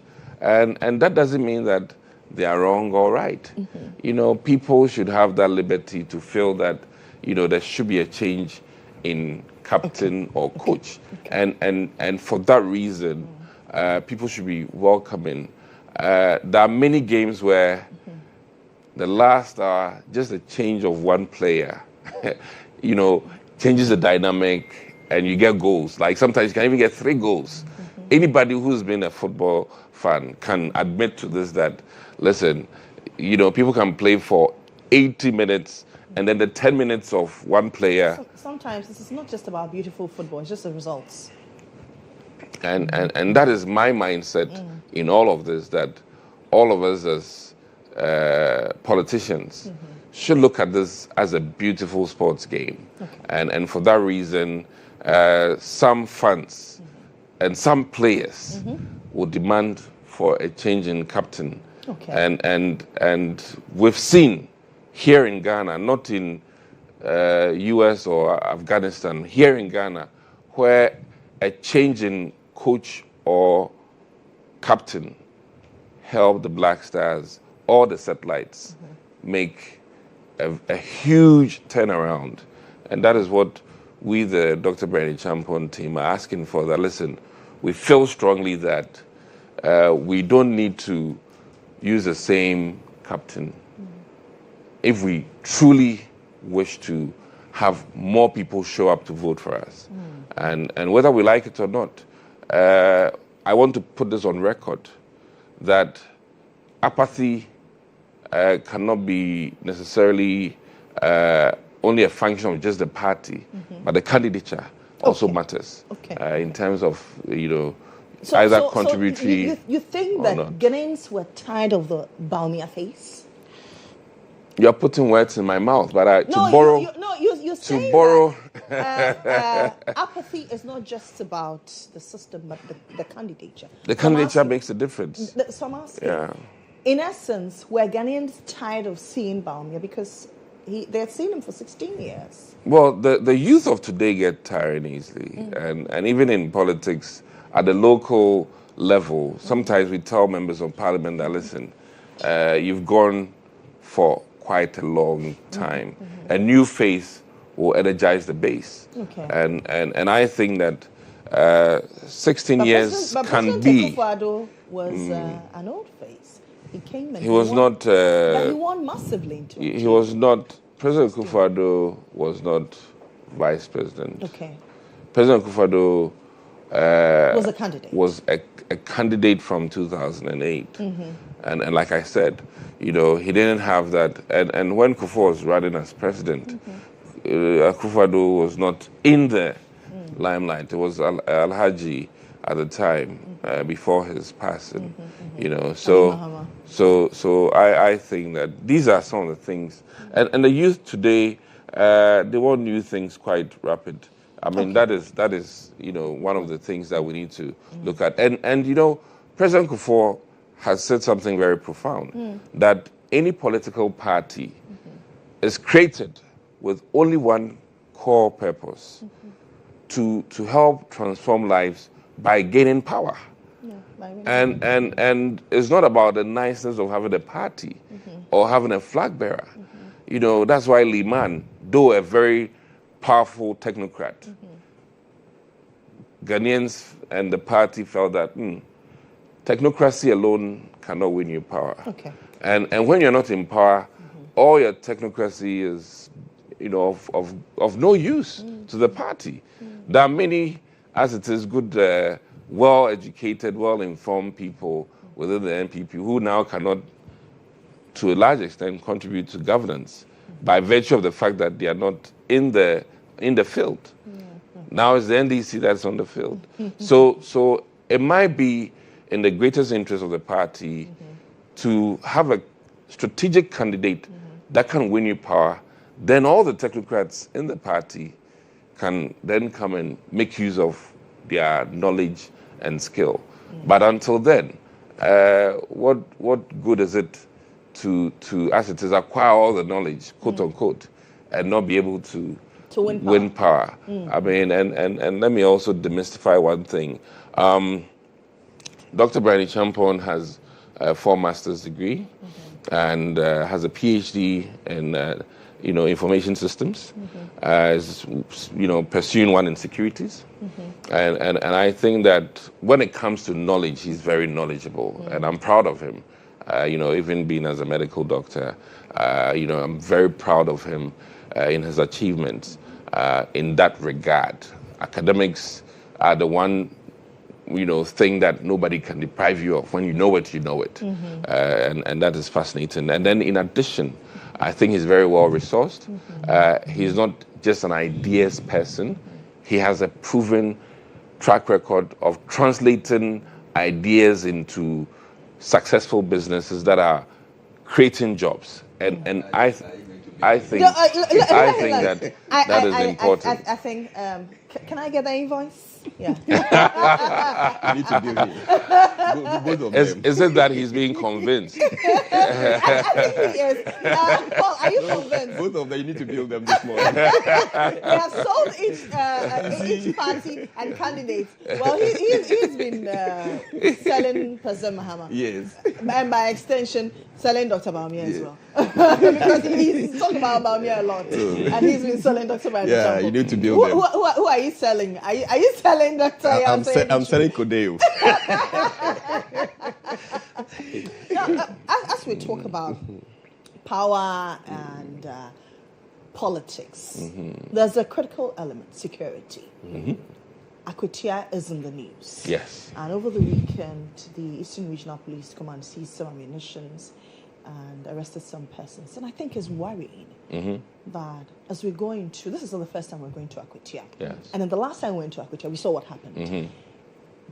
If that was a dress rehearsal, it means, and what we're seeing is anything to go by, what we're sniffing is anything to go by. Mind you, even though the police say that, we're looking forward to arresting persons or picking persons or even conducting random searches, there is a proliferation of weapons in Akwatia because of mining. What do we do? Political actors, political watchers, what do we do? So let me state categorically that I've been seriously thinking about the true need for by-elections in this country. Okay. Based on the immediate past happenings. I mean, let me talk about Techiman South. Let me talk about Ablikman North. Ayaso West Wagon. I'm of the opinion that our constitution needs to really look at it. I believe that maybe if we leave the constituency for the party for 4 years and there are no by-elections, it may do us a service so that there'll be no death. It is highly unlikely that if within the NDC they need to have a candidate, it will be as gun battling or people flying like we've had now. So that is my thinking, and I think that the Constitutional Review Body should give it some thinking. In some areas in the world, the party has the seat for 4 years, regardless of the death of the individual, and I think that cool heads will be very much prevailing if we do that. However, Akwatia admittedly is a mining area, which I think is our drug war in this country, and for that reason, there's always turf war, there's always protection of the booty, and what I mean by that is that those who mine need to protect what they mine. If not, robbery with arms will take them by surprise. So naturally, the gun-blazing people in Akwatia, by virtue of the fact that they do mining, and let me also add that unfortunately, an element that is destroying our mining areas is drugs, and I want to tell the IGP that it's impressive that you are catching people with arms, but let me see also those with drugs. That's my throw at him. If we are not careful, people under the drug influence on the day of election can cause havoc, and that needs to be looked at, as part of all of this. I also believe that there should be profiling, and I've seen the current chief of staff go there. I've seen former energy minister Napo go there. The police service has to profile the people that they will permit to, as it is, go there. I would be very worried should the president show up on the day of election at Akwatia. Why? Because he being there even serves as a security risk to the place. How so? The president of this country cannot move without proper security. And let me admit that once he's on the ground, the attention of the security services will largely be shifted towards him, and will, as it is, give the leeway. So I'm just saying that there should be serious profiling, and if some of these people would impact adversely the security of the day, they should be told and allowed to stay off. Okay. I can't assume that they can deny Asidin Ketia of being there. He's the chairman of the party. Likewise, our own acting chairman. I can't. But if they are going there on that day, what profiling, what kind of security, which polling stations are they going to be at? All of these need to be mapped out and agreed upon so that there are no clashes and there are no incidents, and they need to know their limitation in terms of parameters. Where if even you are Kevo is, I think, the NDC regional leader, even if you are Oliver Kevo, where are we agreeing to in terms of your movement? And I think the former chairman of the NDC is from that area, and for that reason, his profiling ought to be different from the former chairman of the MPP, because our former chairman is not from there. Please, are you understanding me? So these are very important security intelligence gathering that needs to be happened, and there should be pre-arranged meetings detailing where and who and what the flashpoints are and why certain individuals should not be there. I also want to hope that, we should do this in a very sportsmanlike way, where, the rules of engagement are very seriously adhered to. Nobody should go there armed, except for the security service or the people who are supposed to. But very often, the security personnel on such duties do not go there armed.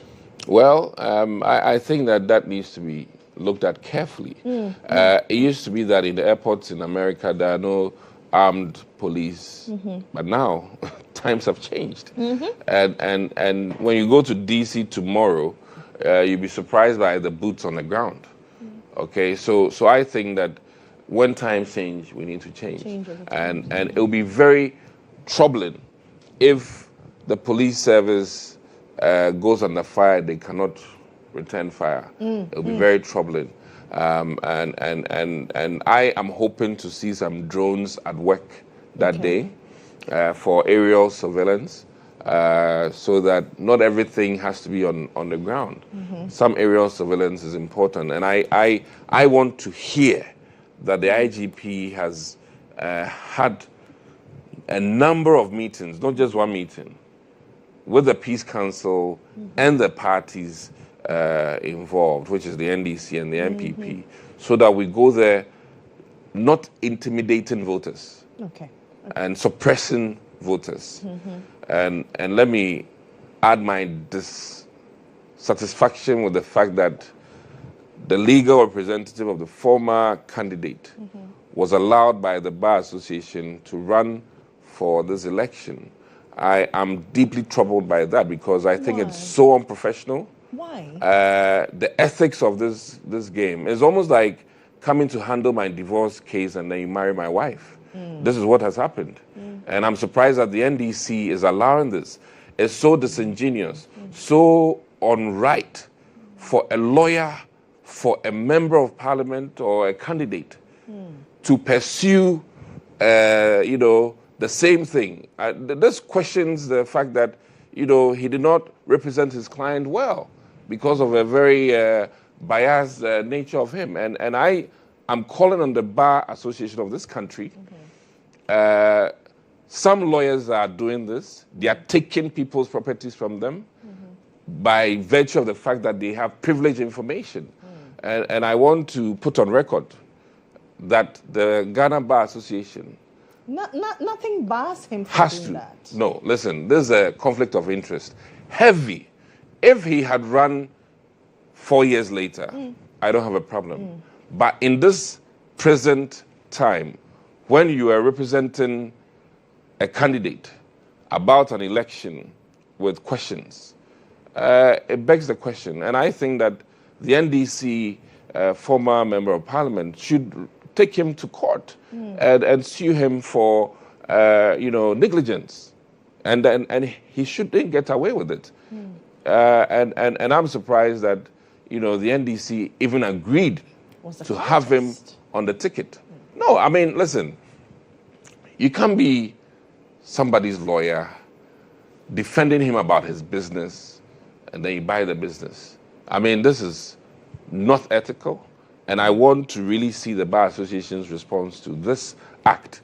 And let me say that this is common in some other cases where it is so unprofessional for a lawyer handling a divorce case to be seen marrying the wife of the man or the husband of the woman. And when you put this aside, there are many other cases where lawyers are crossing the line so unprofessional, so unprofessional.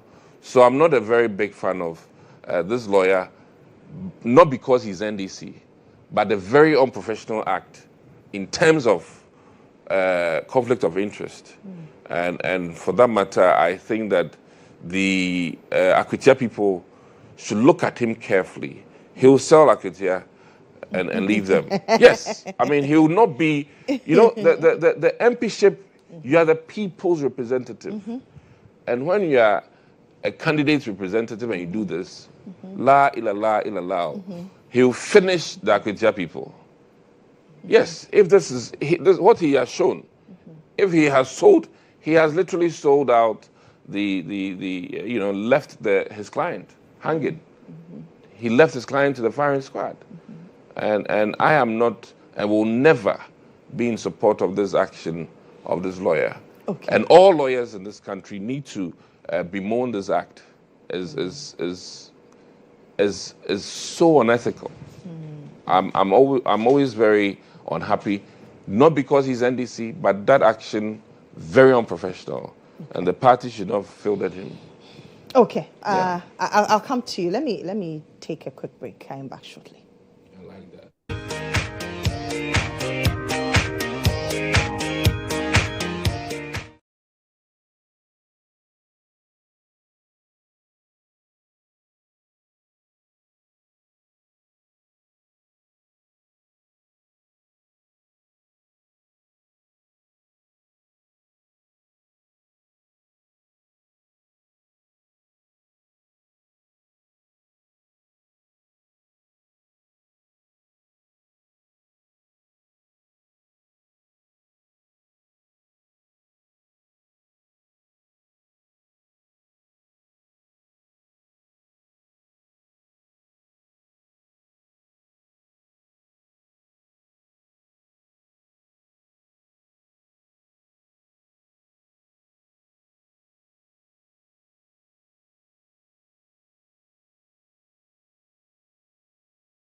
Yeah, welcome back to the show. This is still J today here on GHOne TV, and obviously still the breakfast review. Now, changing your baby's diaper. They poop every 2 to 3 hours for newborns helps prevent rashes and infections. Always wipe from front to back, especially for girls. Clean gently with water or mild baby wipes and allow the area to air dry before putting on a fresh diaper. Wear your baby in Flora Kids baby diapers. They keep your little one dry and comfortable for longer. Flora Kids diapers are highly absorbent, gentle on delicate skin, and can keep your baby dry for up to 12 hours. To grab yours, call 0243 033 033 today, or you can equally become a distributor. So please, for mothers out there, expectant mothers, or if you want to sell diapers, your best bet is Flora Kids baby diapers. My guests are still here. Paul, we're talking about Akwatia. For you who do a lot of research in the security architecture, what are we missing? Yeah, thank you very much. So, Akwatia is in the plate again. And for the political environment analysis Doc has done, it fits into every tension atmosphere that we expect from Akwatia. We have the resources there, and we all agree that resources nowadays are protected with arms. Not only Akwatia, in all our resource-endowed areas, we have that challenge. It goes with drugs, so it's there. So the issue of radicalization or youth radicalization already something we should find in any resource-endowed community or district, which Akwatia is one. Quite apart from that, Akwatia's seat is nobody's seat. We have had 9 elections since 1992. The MPP has taken 5. The NDC has taken 4. You also realize that in the years that the particular party takes, it's either his party is on power or his party is also winning power. So it becomes very dicey issue. And in Ghana elections, parliamentary seats, wherever it's a swing, it gives hopes to everybody that with little effort, I'm able to recapture the seat. And that becomes... And more so in Akwatia, we haven't had more wide margin for contestant parties. With the exception of your lady, what's her name? Ama pulled 19,000 plus, and the NDC had 15,000 plus. Baba Jama had 19,000, the MPP had 18,000. So when you look into the difference from 1992, it's hovers around 1,000. It's only Ama that pulled widen the gap to 50. It means that with little efforts, it's everybody's seat. That makes it more competitive as compared to every other elections. In that situation, you expect mobilization of 4 arsenals to that.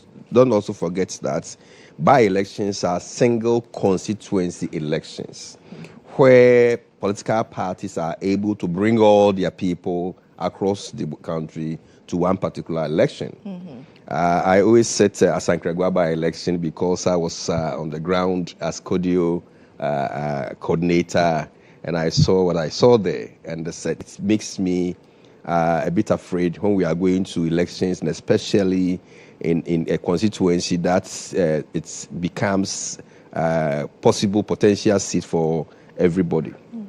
That's why it's important that we have a security that is able to respond to the occasion. In every election security, we have 4 steps that we need to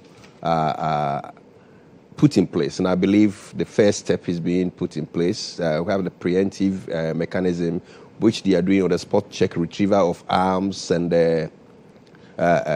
demonstrations in the country, in the constituency, for people to know the readiness of the security agencies. Then we have the prevention.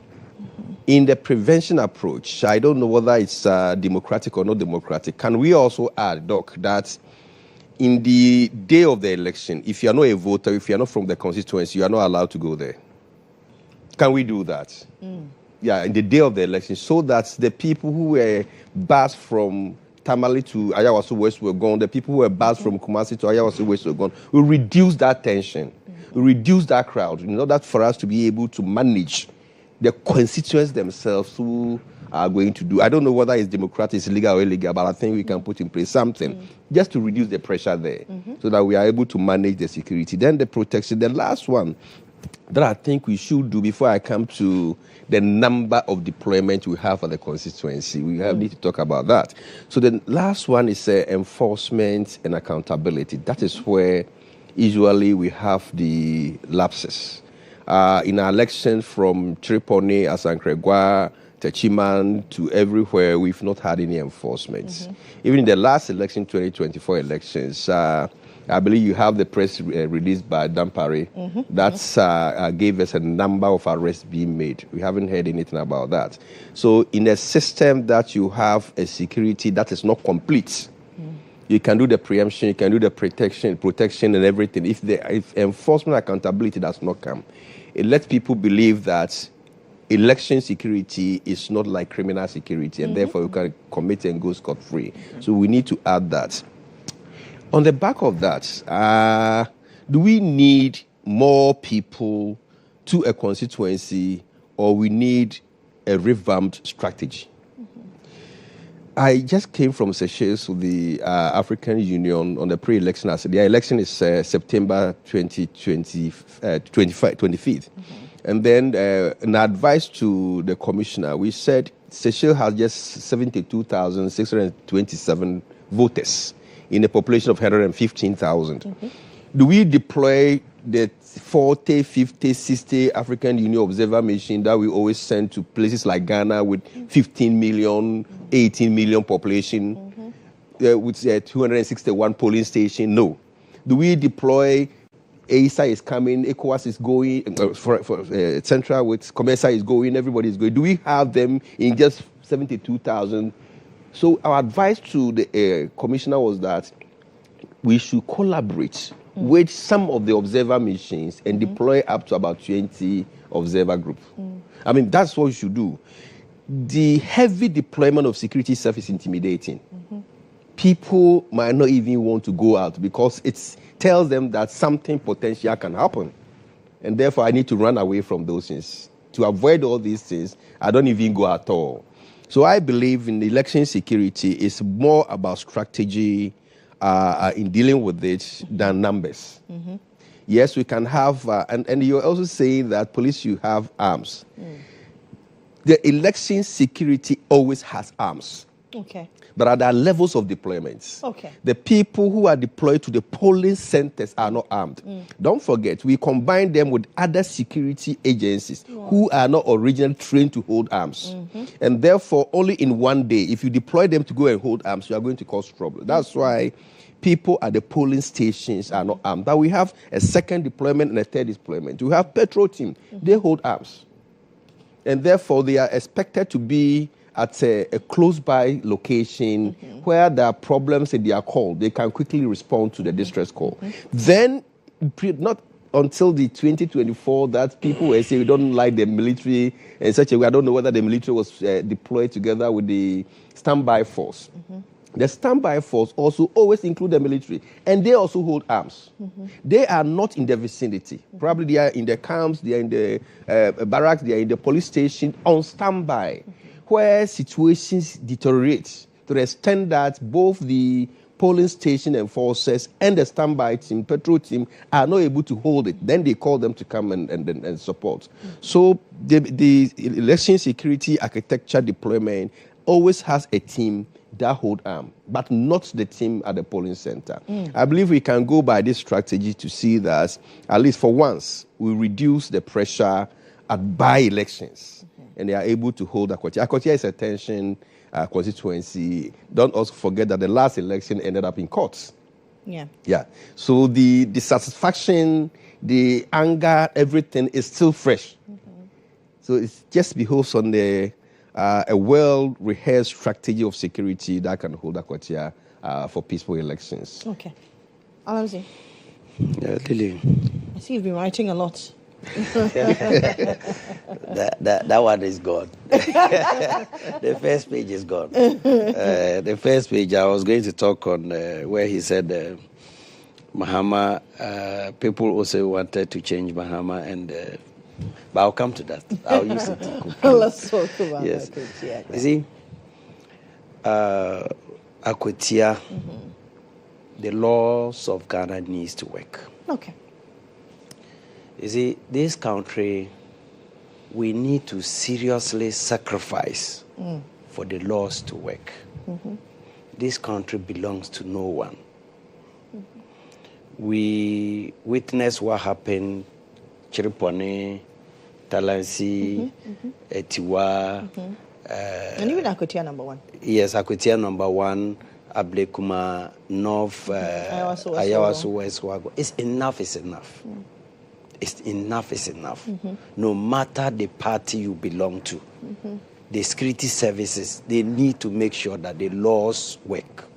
Because, you see, we, the politicians, we are those fueling it. I can remember, not quite long, the delegates conference that took place at Legon. The MPP organizer organized some macho men where they told him that Mentereshi. The people themselves, the macho men, the tags that we are using, I know one day they will be fed up with us because we are using them. And sometimes it baffles me to see those macho men. But some of them, when I look at them, they don't fit the description of a macho man. So I understand what they do. Because when we are talking about gymming, it is not a bad thing at all on earth. Health-wise, you'll be fit for purpose. Secondly, it takes someone that is disciplined. It takes discipline at its highest peak. Because gymming is discipline. If you are not disciplined, you cannot go to the gym and become a macho man. No. So why then do you throw that away and allow a politician to sit somewhere who is equally having children like you, who is equally having brothers like you, but will not deploy the brothers to go and fight? So I want to beg the macho men that it is high time they put whatever body they have into good use, whatever strength they have into good use, because now the laws of this country will work. And I believe in the words of the IGP that definitely Akwatia is not going to be, people said Ablekuma was a rehearsals for Akwatia. It is not going to be so. Okay. It is never going to be so. And let no one... That is the position of the NDC? Yes, let no one deceive the other. That you can go to Akwatia and misbehave. Okay. You cannot do it. You cannot do it, whether you belong to CPP, whether you belong to NDC, whether you belong to MPP, any party at all. You cannot go there. There's no space for you at all. Okay. So if you know you don't want problem for yourself, please, when you get to Akwatia, behave. Okay. Let no one deceive you to go and cause problems. In Ghana, if you are there and you are free, you feel the laws are not working. Till you encounter the law, you realize that the laws are working. So I want to beg them. Doc said, he said something about by-elections. If we can do away with them. You see, it might be happening somewhere. I don't know where it is happening though, but it might be happening somewhere. But the fact remains that we all know the type of governance that we have here. If you leave a whole constituency without a rep in parliament... I said with the party. With the party. So the party continues. Continues, yeah. Okay. No, but with that one. Somebody from the party will... I understand. But there won't be a clash. Yeah, I understand. But because you are MPP, that's why you're coming from that direction. Because democracy, we must allow democracy to prevail. We must allow the people to make their own decision, whether down for the 2 months or for the 3 months or for the 2 days, this candidate or this MP has been in power, we are fed up with the person or not. We cannot allow that party to come again. Or we might allow the party to come, but we should allow the people to decide. Okay. so that they decide on who they want. It is from NDC, it is from MPP. Yes, they should contest. But the fact is that the contesting is not the problem. But we are allowing the laws, we are allowing our laws to be so soft that people can step on our laws. That is the main problem. Okay. But if we are strict and we all agree that by-elections must be by-elections and everybody must go with the rules, definitely there will not be any. Those who come there to misbehave, are they stronger than our police personnel that are there? No, but because they sometimes have political backing. That is why they feel they can misbehave and go scot-free. So I want to plead with all of us that, especially NDC, we are in power and we are committed to making sure that nobody will go to Akwatia and misbehave. If they've gotten it at Ablekumanov, definitely not Akwatia. And even those who misbehaved at Ablekumanov, definitely the law will take them through. And I can assure you that you realize the last time, as at now, we've arrested about 8 or so from Ablekuma North. So definitely we are going to use them and set them as example for others to learn from. So if you are coming to Akwatia to misbehave, that is your own cup of tea. Whether you are NDC, whether you are MPP, whatever party you belong to, we will not spare you. Let me conclude. Doc talked about the lawyer contesting. The lawyer, they don't have a case now in court. They finished with their court case. Maybe probably he's now a former client. He's no more a client, a direct or a client as at now. And it's the same thing. What is tantamount to Bormia coming, inviting Bormia to come and help us run our party, manage the economy, and now he wants to be the owner of MPP. It's the same thing. It's the same thing that is happening. Did you just say that? Yes. Yes.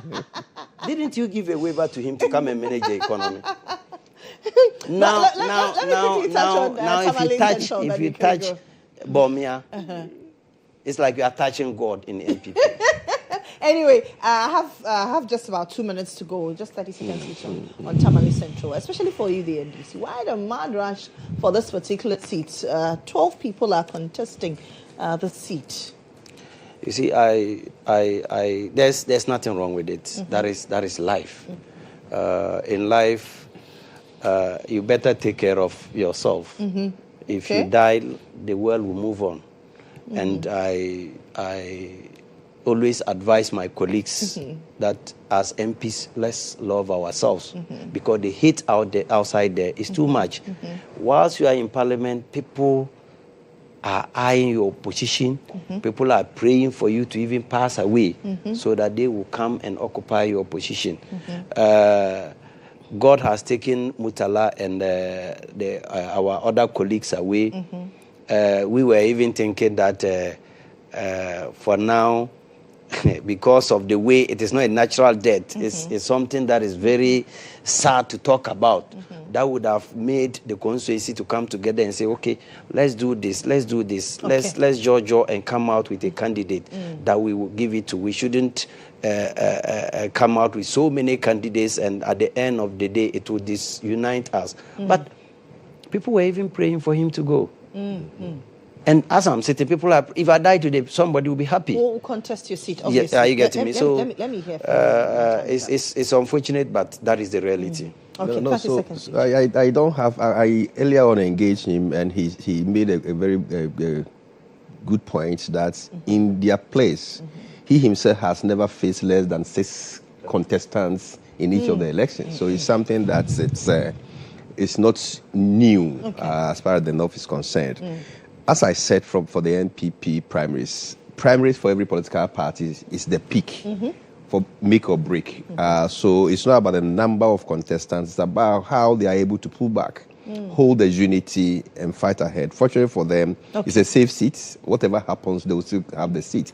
But don't forget, in safe seats, you don't only add the parliamentary seat, you add a number of votes you gain also for your presidential candidates.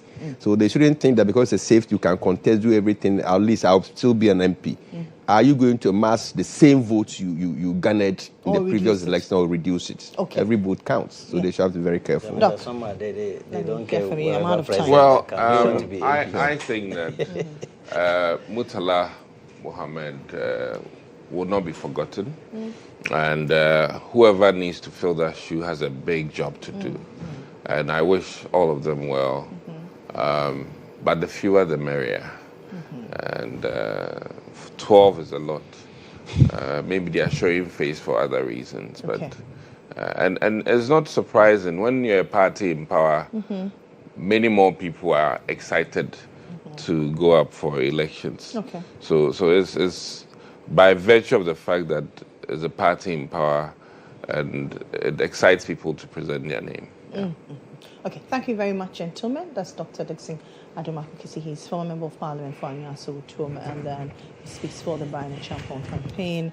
Paul Nanakwab Nabram Mensa is and the NPP. Let me put that also out there. Paul Nanakwab Nabram Pamensa is Programs Manager in charge of Security Sector Governance at CDD Ghana, and Bella Alamzi is Member of Parliament for the Chanakaga constituency. My name is Lily Mohammed. When I come back from this break, we'll talk about assets recovery and then stolen vehicles that has come up strongly in the airspace. I am back shortly with the Yoko.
You're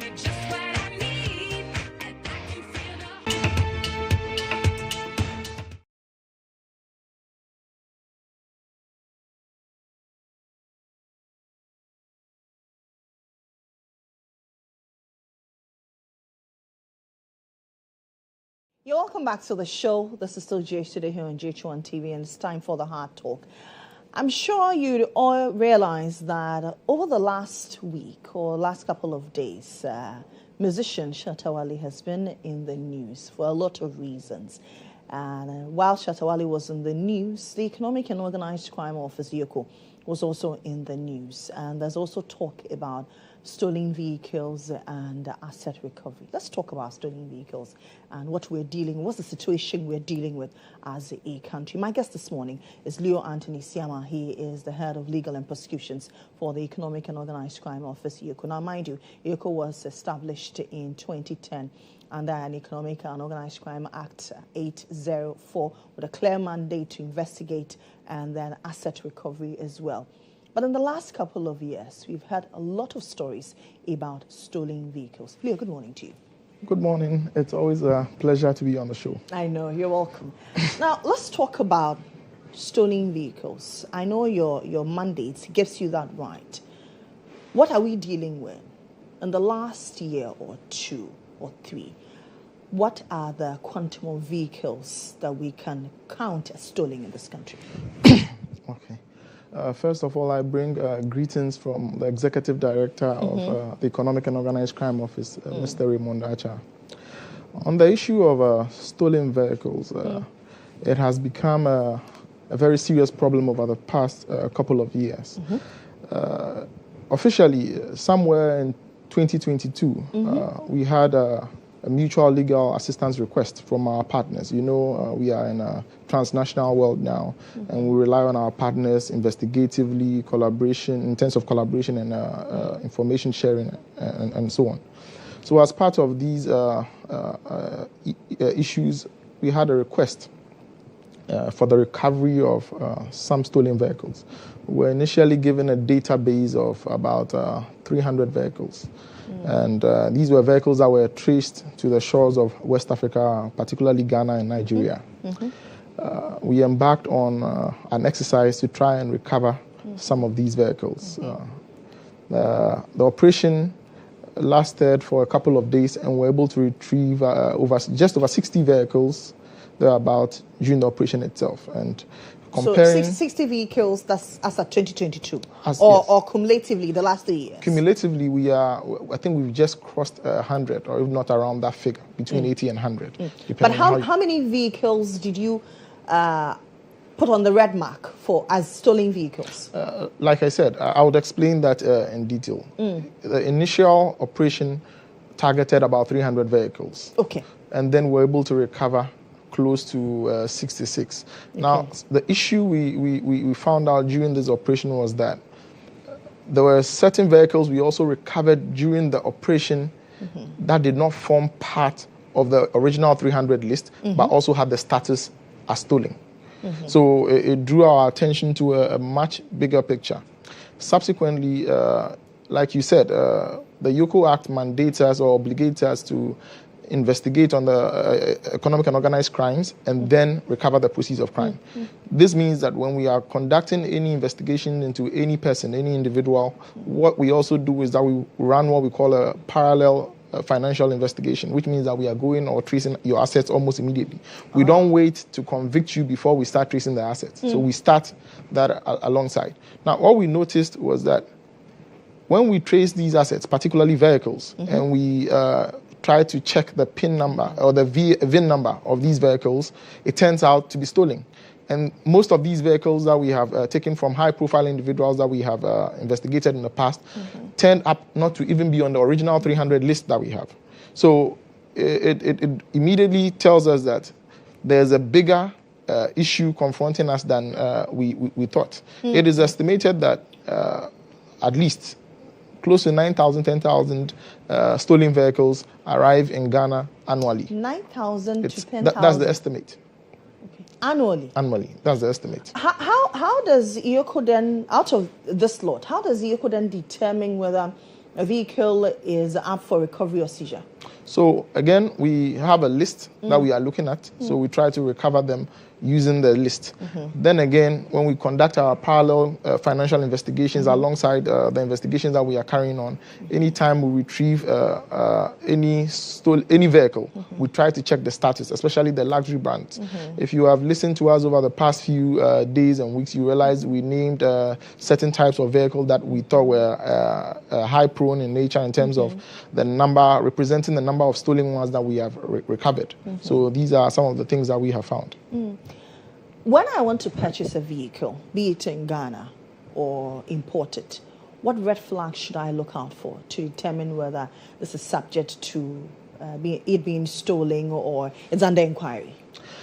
So there are a couple of things that you should look at. Now, you could verify the identity of the seller. That means that you should ensure that whoever is selling this vehicle to you is a verified and licensed dealer in the vehicles. The person should be able to show you proof of identity. In that effect, so you are looking at passport, you are looking at some form of national identification that you can easily verify. You can also look at some of the nitty-gritties when it comes to the vehicles themselves. You should look out for vehicles that, for instance, have their rear view mirrors tampered with or not there in the first place, because that's where mostly the GPS tracking device is located. So if you see a vehicle with that, that should be a red flag. Now, you should also look at the request for a bill of lading, customs declaration forms, including but not limited to service history, the history of the vehicle. All those things are important. You should also be able to go to some primary platforms, online platforms that allows you to check the history of the vehicle. Beyond that, you can go to either Interpol or Yoko. Interpol has what we call the SMV, the Stolen Motor Vehicle Database, where they have a very wide database in terms of cars that have been stolen. So these are all red flags that you should look at, and or things that you should ask in terms of the due diligence that you have to do. Is there a website that you can readily put out there that, okay, once you're looking for to buy a car or you have already purchased a car, some of these cars have arrived in the country. So if you've purchased a car, if you're looking forward to buy a car, what do I key in? So Interpol has a website. Okay. You go there, you follow the directions, and eventually they'll return a status to you. You can again contact Yoko through our website, our email, or even via phone, and you should be able to get some information. Aside that, and even though these are not platforms that give you comprehensive details about the status or history of the car, it's also not bad to check Carfax. I think the US also has a website. It's called the National Insurance Crime Bureau website, where you can also check the status of vehicles. But if you want a comprehensive one, Interpol and Yoko is where you should be looking at. What are the most common cases that you deal with regarding vehicles? Is it issues of smuggling, stolen vehicles, or fraud? Well, it's a combination of all. But the most important thing here is looking at the status of the vehicle. Okay. It being stolen. That's what's fundamental to us. In the course of investigations, we have done our best to invite persons who have bought these vehicles or claim ownership, rightful ownership in the vehicles, to bring documents to support the interest that they have in these vehicles. That's where we detect the forgery of document, because you realize, for instance, that the VIN number on the documents they produce are not the same as the ones that cover the vehicle when the vehicle was transported here in Ghana. So a lot of these things are other crimes are part of the things that we discover in the course of investigations. Also, I should take this opportunity to point out that, you see, the law places an obligation, a serious obligation on you, the buyer, to do a lot of due diligence and take it as far as you can, because once a vehicle is stolen, it doesn't matter the documentation that you have, even if the documentation turns out to be legal. It does not matter.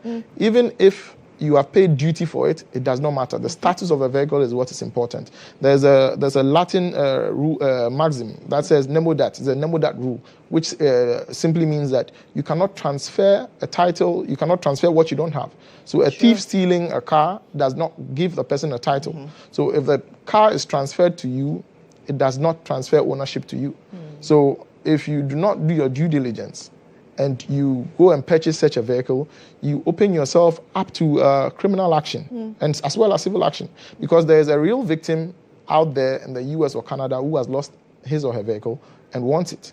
Here, you can be charged under Section 147 of Act 29. That's the criminal code of Ghana of 1960. You can be charged for dishonestly receiving a vehicle. And with the dishonestly receiving, our courts have expanded that to include the fact that mere possession of the stolen item can land you in trouble.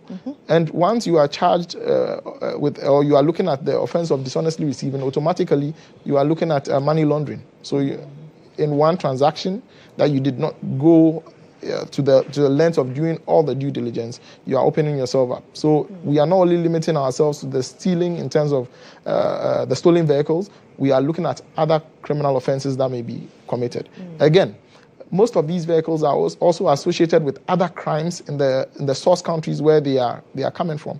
Some are from violent carjackings. So, for instance, if you look at a couple of the Ford F-150s that were recovered at the driver's side of the vehicle, you realize there are some bullet holes. So this should tell you that there are other criminal offenses that are there. And if you are not careful, buying such vehicles could make you a co-conspirator as well. We'll talk also about proceeds of crime. But in the last couple of days, Yoko has made headlines with the arrest of Dansala Act, Shatawale. Can you walk us through what exactly led to his arrest? Is it part of a broader syndicate? I will not go into the details because, first of all, this is an active investigations. We have released a press statement that details the things that went on in terms of the investigations that we are currently doing. And I will also not try to reduce the efforts that we are making to one individual because it's not about individual. It's not about any special person. We have a clear mandate to recover and restrain vehicles. There are actually even ongoing court civil processes to get the vehicles repatriated. So we will not delve down into one individual for the purposes of what we are doing. But we have a statement out there in terms of what the investigations that we are doing. He is a person of interest. Our investigations are ongoing. How did Yoko determine that he was involved in this, or the car he had purchased was stolen? Like I said, we have a database of vehicles that are stolen. We have ways and means of tracking vehicles. And again, saying or coming up with the ways that we track these vehicles are investigative matters that are not supposed to be revealed at this point. So it's not something that we can disclose on this platform. Okay. So arresting such person, what procedures do you go through? Is it that the suspect is always given prior notice? Yes. Most of the time, you see, we are dealing with a sophisticated nature of an offense here. We don't need to go into the Rambo style, for the lack of better words, go through the Rambo style way of doing things. No. We invite you, there's a procedure. Under Section 19 of the Yoko Act, we ask you to report or request for information pertaining to the subject of the investigations that we are conducting. So under that, we invite a prospective person of interest to come forward to Yoko and come and give answers to questions that we have concerning investigations. That accords you an opportunity to even come with your lawyers. There are certain times that we invite people and maybe they are indisposed at the moment, and they call us back and tell us, and we rearrange dates. So we don't just go and arrest people. That's actually not the first point for us. We try to exhaust all other avenues before we decide on that as a last resort. Now, many talk about unfairness. How do you ensure that high-profile persons or people in the limelight are not unfairly targeted or are not conversely shielded? Well, the issue of unfairness does not necessarily come in here when you look at the work we do. Again, we are following our mandate. It doesn't matter who you are. Everyone is treated the same way. It just happens to be that some persons have a certain clout. And when we invite them for questionings pertaining to our investigations, they seem to have a following or followers coming over to our offices and picketing over there for mental or emotional support, whatever that may be. But that is not a distraction to us. We are focused on the job.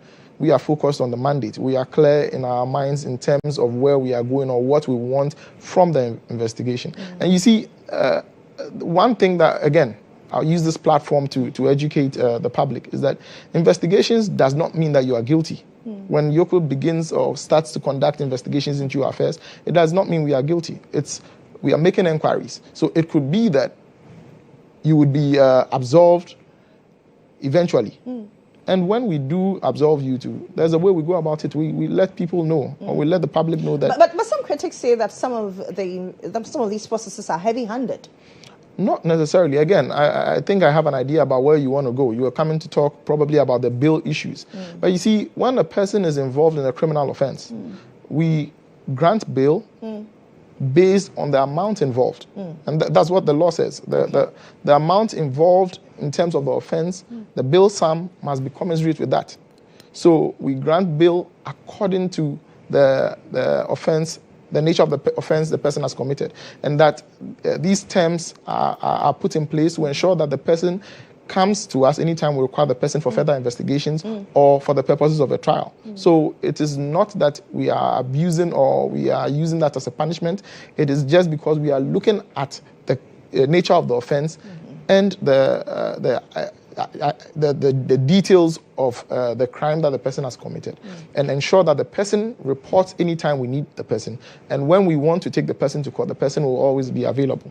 So what parameters are employed when you vary the bail conditions, like say what you did from 10 million to 5 million? So again, when you are dealing with bail issues, the most important thing is that it is not for the purposes of punishment. Okay. And again, if we are varying bail conditions, it can be based on a lot of factors. So for instance, if in this case that we have recovered the vehicle, the Lamborghini in question. Again, I do not want to zoom down individual, but I'm giving you an example because you mentioned the 10 million and the 5 million. If we have recovered the vehicle, that's part of solving the problem, even though the investigations are going on. So this is one of the factors that led us into reducing the bail sum, and not necessarily because of any special dispensation being accorded the person. So we look at a lot of factors. There are other times that we realize that, well, keeping the person for a long time when we know the person cannot meet or is unable to meet the bail conditions, we also as the case may be, vary the conditions. There are also instances where the person himself who is under investigations can't go to court and then vary the terms. Okay. But when you recover the vehicle, why don't keep the person? Why do you keep the person in your custody? Why not allow the person to go?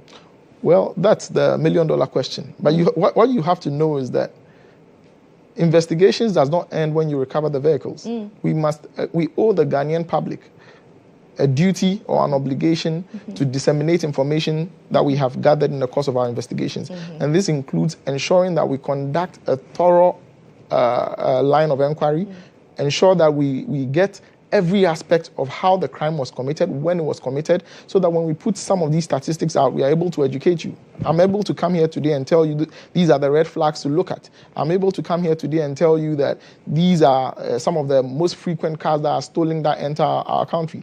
If we truncate investigations at a certain point because we have recovered the vehicle, then we may not be able to get all these other facts. Could Yoko have said no to the request from the FBI? I know you collaborate a lot. Collaboration is key.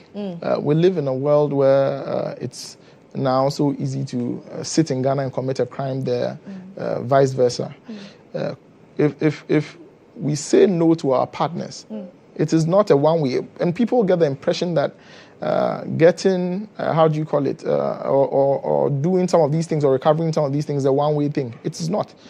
Most of the time, we also conduct investigations here that will require their help to take statements there, and they also do it. They comply. So it is not necessarily about a no. No, that shouldn't be an option because, again, under Section 4 of the Yoko Act, it tells us that we must collaborate with both local and international partners.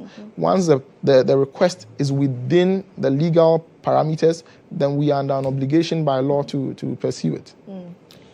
You say that in a year, about 1,000 of vehicles. Unofficial estimates. Unofficial estimates. Yes. And you say that in the last 3 years, you've recovered about 100 of them. Yeah, roughly, yeah. But in the last 3 years, we have not heard you publish names. Is it that Shatta Wale is the only known high-profile person who is involved in this? Or the other persons, but you pick and choose? Again, not to talk about Shatta Wale. Yoko never at any point in time made public any of these findings because, again, investigations are still ongoing. If you look at the trajectory, especially with the press statement that we put out, Yoko recovered or retrieved that car as far as May of this year. We did not put that out. So in effect, you think that Shatta Wale put it out there himself? Well, that's for you to comment on. We are diligent in the nature of the work that we do. We know what we are going for, and it's most of the time it's even prejudicial in terms of our investigation. It will frustrate our investigations. It will point things out in terms of the things that we are looking at. So we are not in the business of talking about ongoing investigation, especially when they are not concluded. Let's come back to your mandate again with regards to tainted property. What's the process like? Well, and how do I know that this property of mine is tainted? Well, the Yoko Act is clear that we are mandated to recover the proceeds of crime. Now, when a person, say a person of interest, is under investigations for any criminal offense under the Yoko Act, we do what I have mentioned earlier, parallel financial investigations at the same time. So we try to trace the properties. So we do financial analysis, we follow the money, we do transaction history, we look at how the monies were spent. So if you happen to take 50 million Ghana cedis from the state and it shows on your bank statement that this money was transferred from a state account maybe somewhere in 2020 of January, and we see that you purchase a vehicle in July of 2022, reasonably, we can infer that that money is what was used to purchase that. So that becomes a suspicious transaction in terms of it being a nexus to the crime that you have committed. So that is possibly tainted property. So what we do is that we now go to court and try and secure a court order restraining the property for us to conduct full investigations into the property that has been restrained. So it is always that we trace from the crime that has been committed, the proceeds that have been derived, and what they have been expended on to determine whether or not a property is tainted. There are certain times so that properties that we identify, the fact that we identify a property and it is not tainted does not mean that we just ignore it. No, there are times that we secure convictions for cases that we do, and the court orders restitution. When the court orders restitution, there's an obligation again on us to trace some properties of the accused person or the convicted person to defray the cost in terms of what they have caused, the loss they have caused the state. And we fall on some of these properties to enforce or execute the restitution. Now, let me jump back to the case in contention, the Shatta Wale issue. Now, the issue is the investigation dwells on tax evasion, fraud, money laundering. Is that what you're investigating Shatta Wale for? Or it is just about a stolen vehicle? Well, again, I don't want to make this about Shatta Wale. I do not want to make this about Shatta Wale. Again, but your statement? We are looking at tax evasion. We are looking at stolen, in relation to stolen vehicles. Our investigations have told us in the past few years that these vehicles come through the port. Duties are not paid on some. If duty is not being paid, that's tax evasion. So logically, that is an avenue for us to look at. Now, if in the course of our investigations we are realizing that documentation for stolen vehicles that come in do not match the original documentation of the vehicle, then we are looking at forgery. We are looking at all those things. So there are several lines of inquiries depending on the case we are dealing with at the point. So it just happens that for the issue of stolen vehicles, these are the primary offenses that we look at and we investigate. You said the investigation started somewhere around May, right? Yeah, we retrieved the vehicle somewhere around May. So has it been sent back to the U.S.? We are still on it. It's currently a subject of a civil suit in court. It takes some time for us to repatriate the vehicle because, again, we do not want to create the impression that it's an abuse. Is it a court in Ghana? It's a court in Ghana, yes. The court in Ghana, because the car is within our jurisdiction. So if we seize a car from a person who claims he bought it, the person may have some rights depending on the nature of the acquisition. However, we are coming from the position that the car remains stolen, so we have to go to court. So who brought up the suit? The person who... No, so Yoko initiates the suit. Okay. As part, so this is how it goes. We just don't get up and go and take the vehicle from you. Okay. We get a court order, first of all, to restrain the vehicle from you. That's what we call, so that we exercise our freezing powers. After exercising our freezing powers, we have all the documentation to prove that the vehicle is stolen. Then we apply to the court for a repatriation order based on the request of the victims in the US or Canada, or as the case may be, wherever they are, who want their vehicles back. On the basis of that, we afford, or the court accords the person who bought the car here a chance to also come and make their case. So there are several ongoing cases in court concerning vehicles. When did this case commence? This after the arrest or before the arrest? Before the arrest. Before the arrest. So if before the arrest, why arrest him now if the case has been traveling for months? Is it a means of showing Shatawale where power lies, showing Kwacha powers because he went on rampage on social media? Well, that's not the case. Like I've told you, we do not single out persons because of their status or no. But you took him to court earlier. No, we didn't take him to court. We didn't take. You took the car in contention. We took the car in court. The subject matter of the court case is the vehicle, right? We are dealing with an asset which has been stolen, which we have recovered. In line with the request for it to be brought back, we are pursuing a civil case to repatriate the vehicle. Someone then comes up and says that, I own this vehicle. You saw his video. I own this vehicle. Do you not think it's the right thing for us to do to invite him in and So it ask? was not an arrest, it was an invitation? It was an invitation and subsequent arrest. Okay. Now, let me ask this. How many cars are we talking about? Because there's at one point, there's a purple Lamborghini. At another point, there's a yellow Lamborghini. Which car are we talking about? I have no idea about a purple Lamborghini. What I know is currently we have in our custody a yellow Lamborghini Urus. Okay. Yeah. That is the car? That is the car we are dealing with at the moment.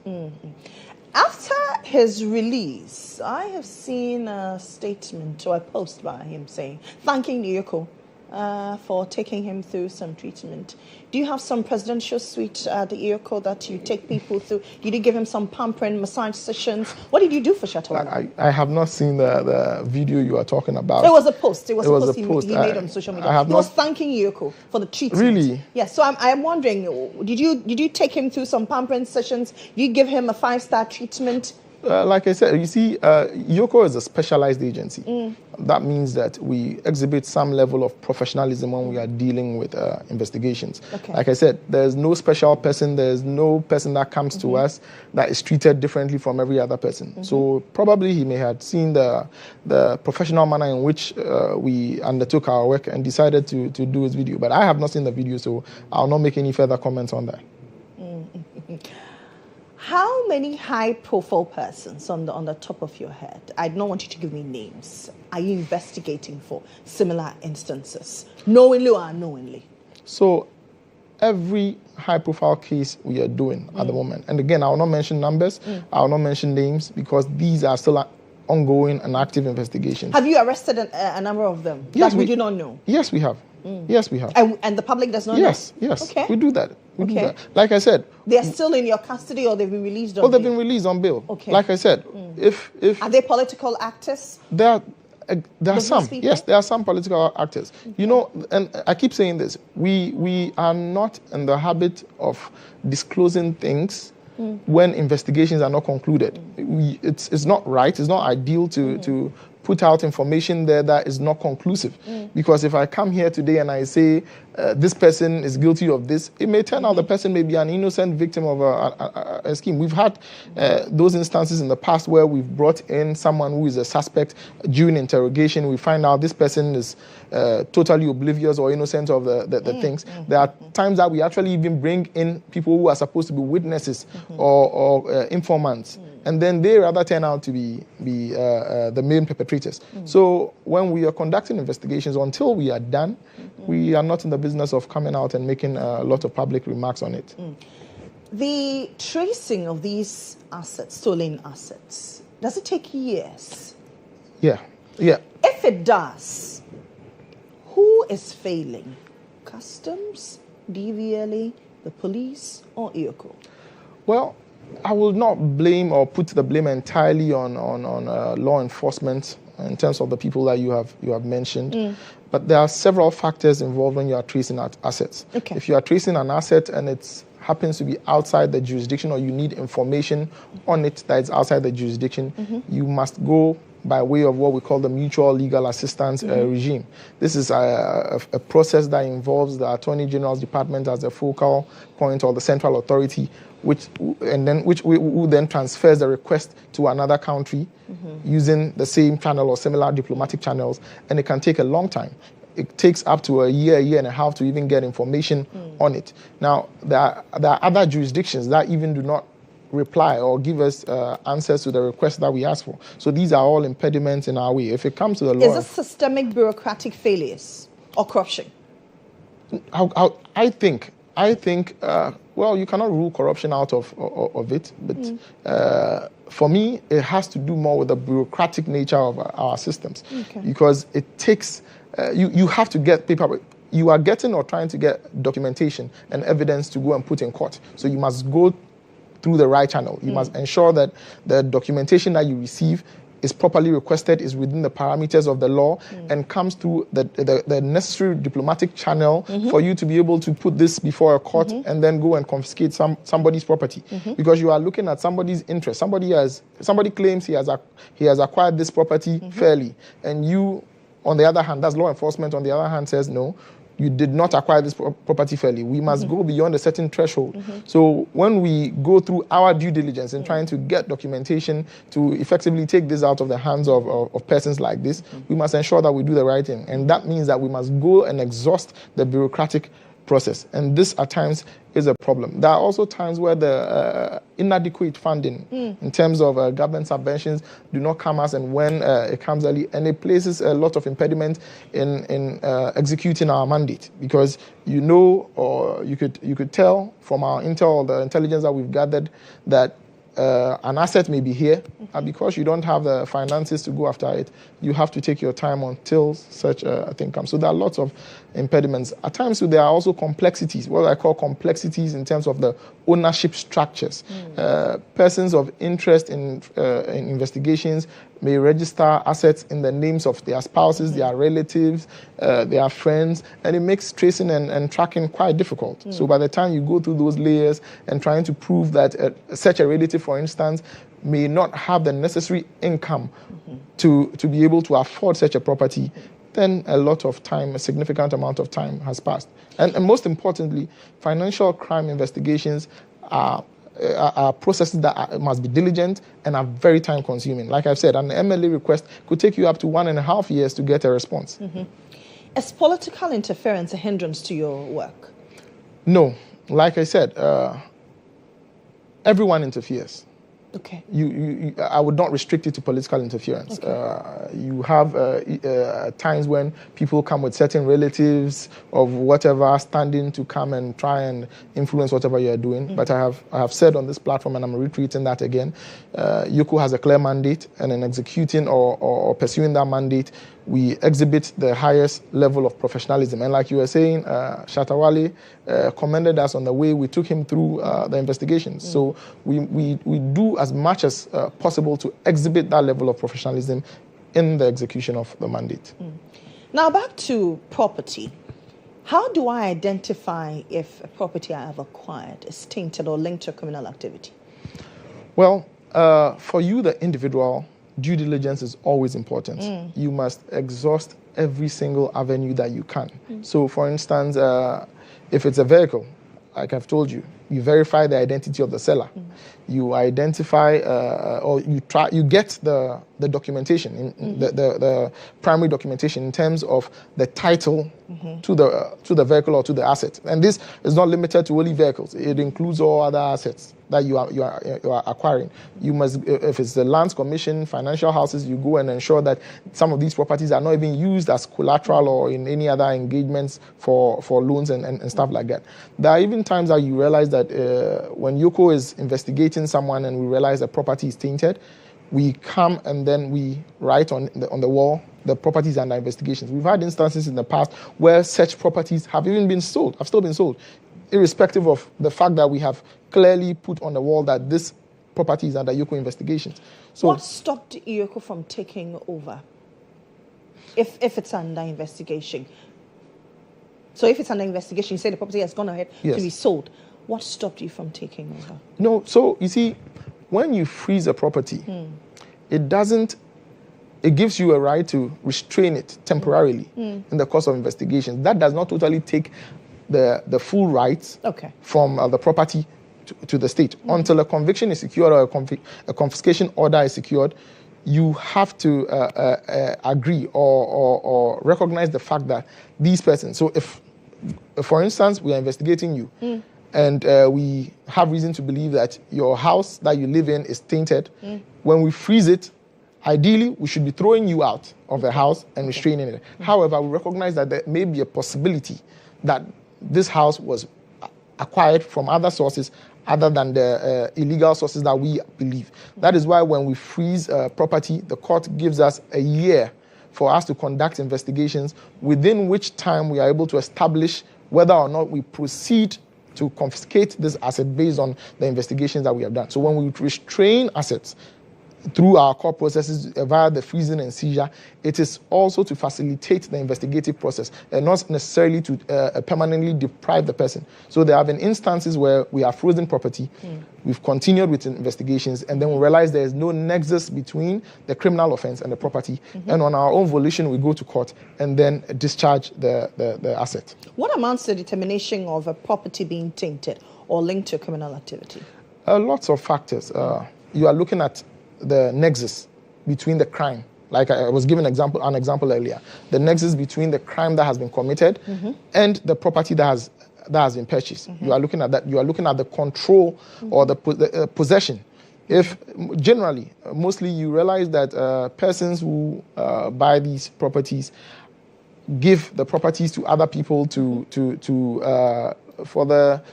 maybe in trying to disguise the property, but you always realize that they have some effective control. So, for instance, we've raided homes or gone to conduct searches in homes of persons of interest. You raid homes?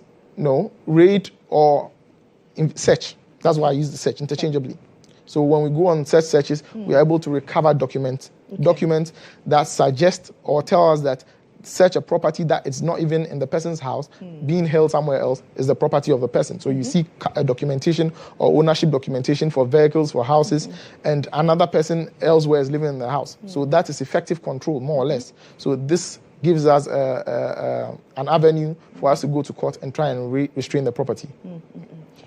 Now, there are talks out there in town that boys, in quote, are unable to sleep in their homes because Yoko is after them. Is that the case?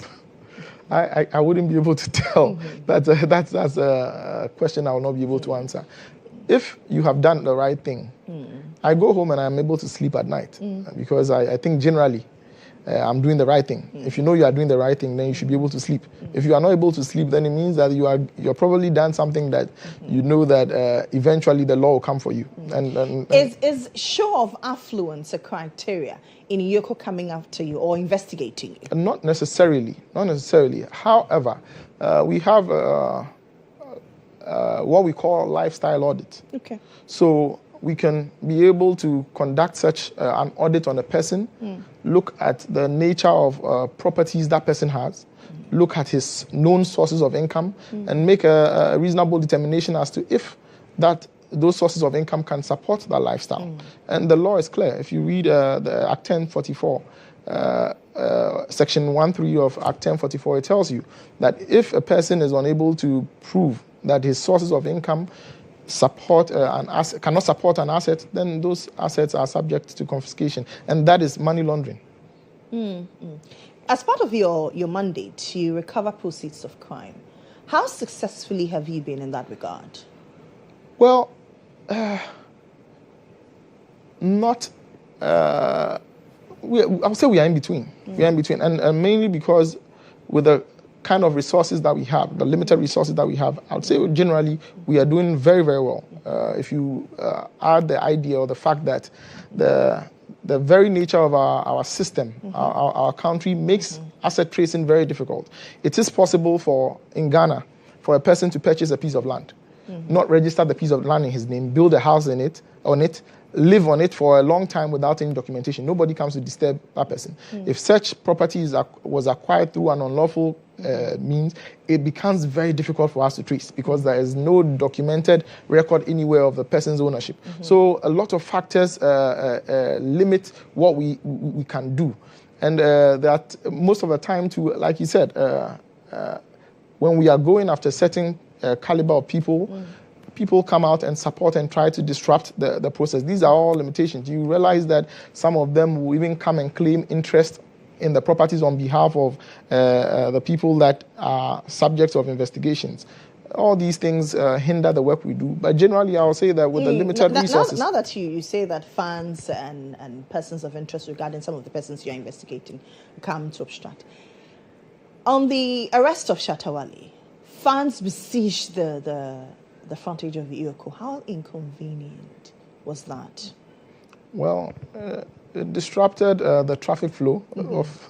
But did it disrupt you? Not at all, not at all. You see, these are... Or you enjoyed seeing them there? Not necessarily. I don't think we even paid a lot of attention to them. Like I said, we are in a professional environment where you have a lot of work to do. The average investigator has probably 16 to 25 cases to be doing. I don't think you can take your mind off those cases that you have. Was it soothing for you? I mean, you have a lot of cases to investigate. You had fanfare ongoing. No. First of all, you must recognize the fact that we are a public service agency. We are supposed to be bureaucrats. We are neutral. We don't enjoy any of these things. Our focus is on the job we are doing, ensuring that the mandates that has been placed on the office by the government and people of Ghana is executed to the fullest of our abilities. As to what other activities someone else does in front of our office, provided it's not breaking the law, it is not our business. How much money have you recovered in terms of recovery of proceeds of crime as an entity? Oh, wow. Offhand, on a yearly basis, I think last year we recovered in excess of 100 million. $100 million or cedis? Cedis. Okay. 100 million cedis in excess of that. The previous year, I think somewhere around 70, 75 in excess of that. But there has been a steady level of recovery over the past year. I don't have those figures offhand, sorry. Where are we in the investigation regarding Chairman Wontomi's vehicle?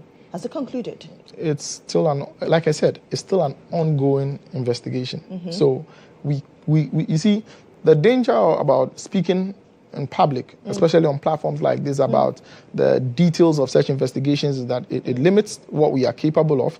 It compromises the investigations. It affords the other players within the space opportunity to hide their assets, the assets that we are going after. If like you said, some of the boys say they cannot sleep at night. Their sleeping at night includes hiding the properties that we may potentially go after. So yes, the Chairman Wontomi investigations is still currently ongoing, and when we are done, we'll prepare a docket, take it to the Attorney General's office, and we take it from there. Now, let's finally, before you go, let's talk about the issue of money laundering and the politicization of some of these issues. Is it hampering your work Because when you arrest certain persons, sometimes the issue of money laundering, tax evasion, and then it is highly politicized. Does it hamper your work? Does it help others hide their things? Well, it's both positive and negative. When we have such attention, we try to build or maximize some positives from it. Okay. An example is coming on air and trying to educate the public. I think one of the main things that has to do with our work has to do with the lack of appreciation of the subject matter of money laundering itself. Because people get the impression when money laundering comes in. When you talk about money laundering, people think you are just automatically stashing what amounts cash. To money laundering? So money laundering is any when you commit any offense, any unlawful activity that generates any benefit or advantage. It may be financial, it may be economic. Once an advantage in that nature comes out of as a result of an unlawful act. So if you steal, automatically the 50,000 cedis you have stolen, once you have stolen it, it becomes money laundering. Okay. So money laundering is the offense that has predicate offenses. So the predicate offense is the base offense for which money laundering is the ultimate or the final destination. So once you benefit from anything that you have done unlawfully, you've committed money laundering. The other part of money laundering is what I explained earlier with the lifestyle evidence where people's income are not in line with, the assets that they have. I know that your mandate also allows you to educate the public. Now, educate the public on how to identify tainted property, i.e. vehicles. Okay. When it comes to the vehicles, first of all, we need to understand that there's a very high demand for such vehicles, luxury vehicles. There's also, it's a lucrative industry for them, especially the people who are involved in it. Because you are looking at the high-end value of the vehicles in terms of the fact that somebody goes without investing a lot of money, steals a vehicle from the US, brings it down here, coupled with our duties and everything, and then sells this vehicle. So if you are going to buy any of such vehicles, look at the price of the vehicle. If the vehicle's market value is about 500, 600,000, and you are buying it for 100,000, you know it's a red flag.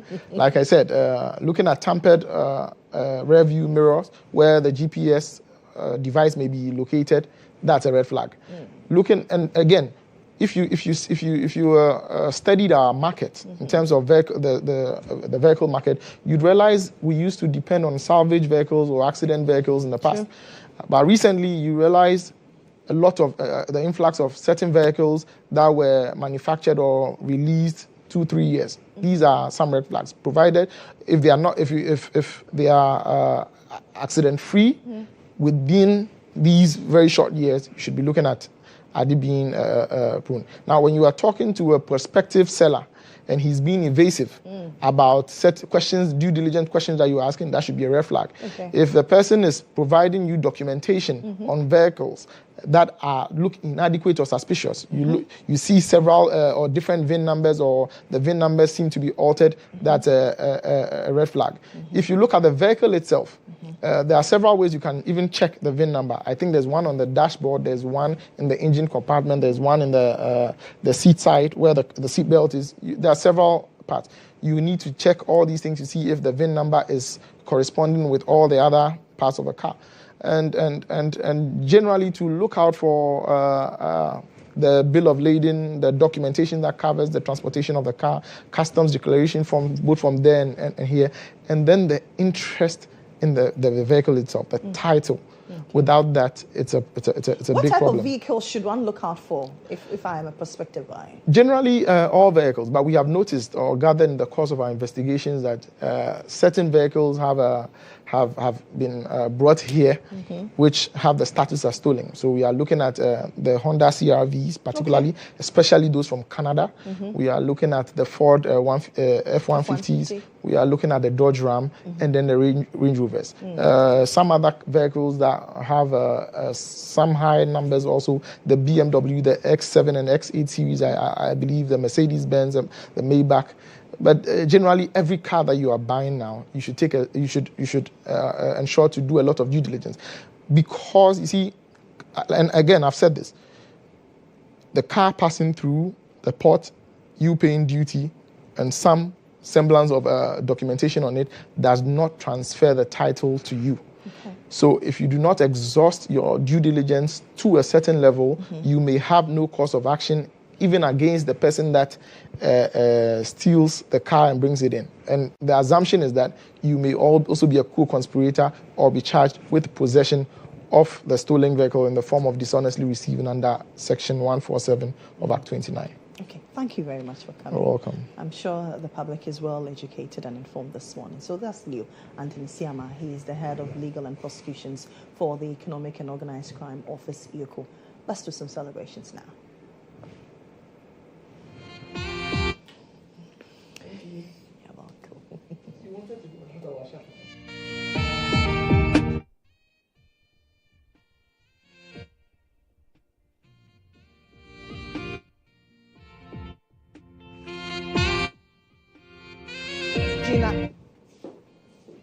Belated happy birthday also of Mami Georgina Ponce Siama. May God grant you long life, good health, and continued blessings. We celebrate your love and impact as a mother and pastor's wife from Clinton, Adelaide, Pastor William Amponsa, and the entire family.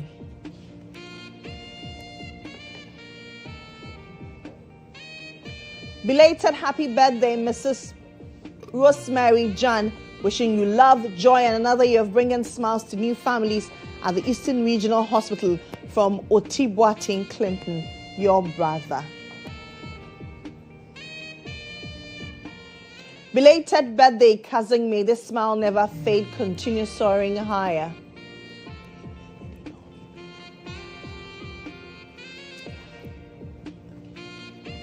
Happy birthday to you, Miss Adiza Ado. May you find favor from Allah and men. Keep working hard and you definitely get to the top. Have a wonderful day from Jones Aji. Happy blissful birthday to Chief Executive Officer for the Azimbe Group of Companies, Emmanuel Azimbe Abugiri. May all that you wish for yourself be granted from your brother Atubugiri, Simon Atule.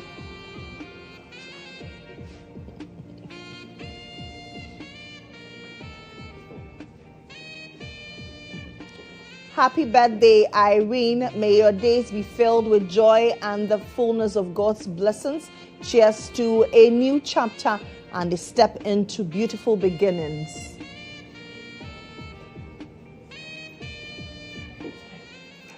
Okay. A very happy birthday to you, Miss Collison. Today is such a special milestone, and I hope you feel surrounded by love and joy as you celebrate. May this new chapter of your life be filled with laughter, success, and all the happiness you deserve. Wishing you a wonderful year ahead from Mary. I understand Friday is your birthday. Yeah. You'll be 50. Are you sure? You'll be 50 years. Hey, happy birthday in advance to you. We wish you all the best, and please do party. I love food. I will invite you. Please do. So happy birthday in advance to you. Happy birthday. Enjoy your day. Now, the NPP Manchester Youth Wing is organizing a Youth Conference 2025, the second edition. They are organizing it on the 4th of October 2025 in Manchester. So save the date and be there 4th October.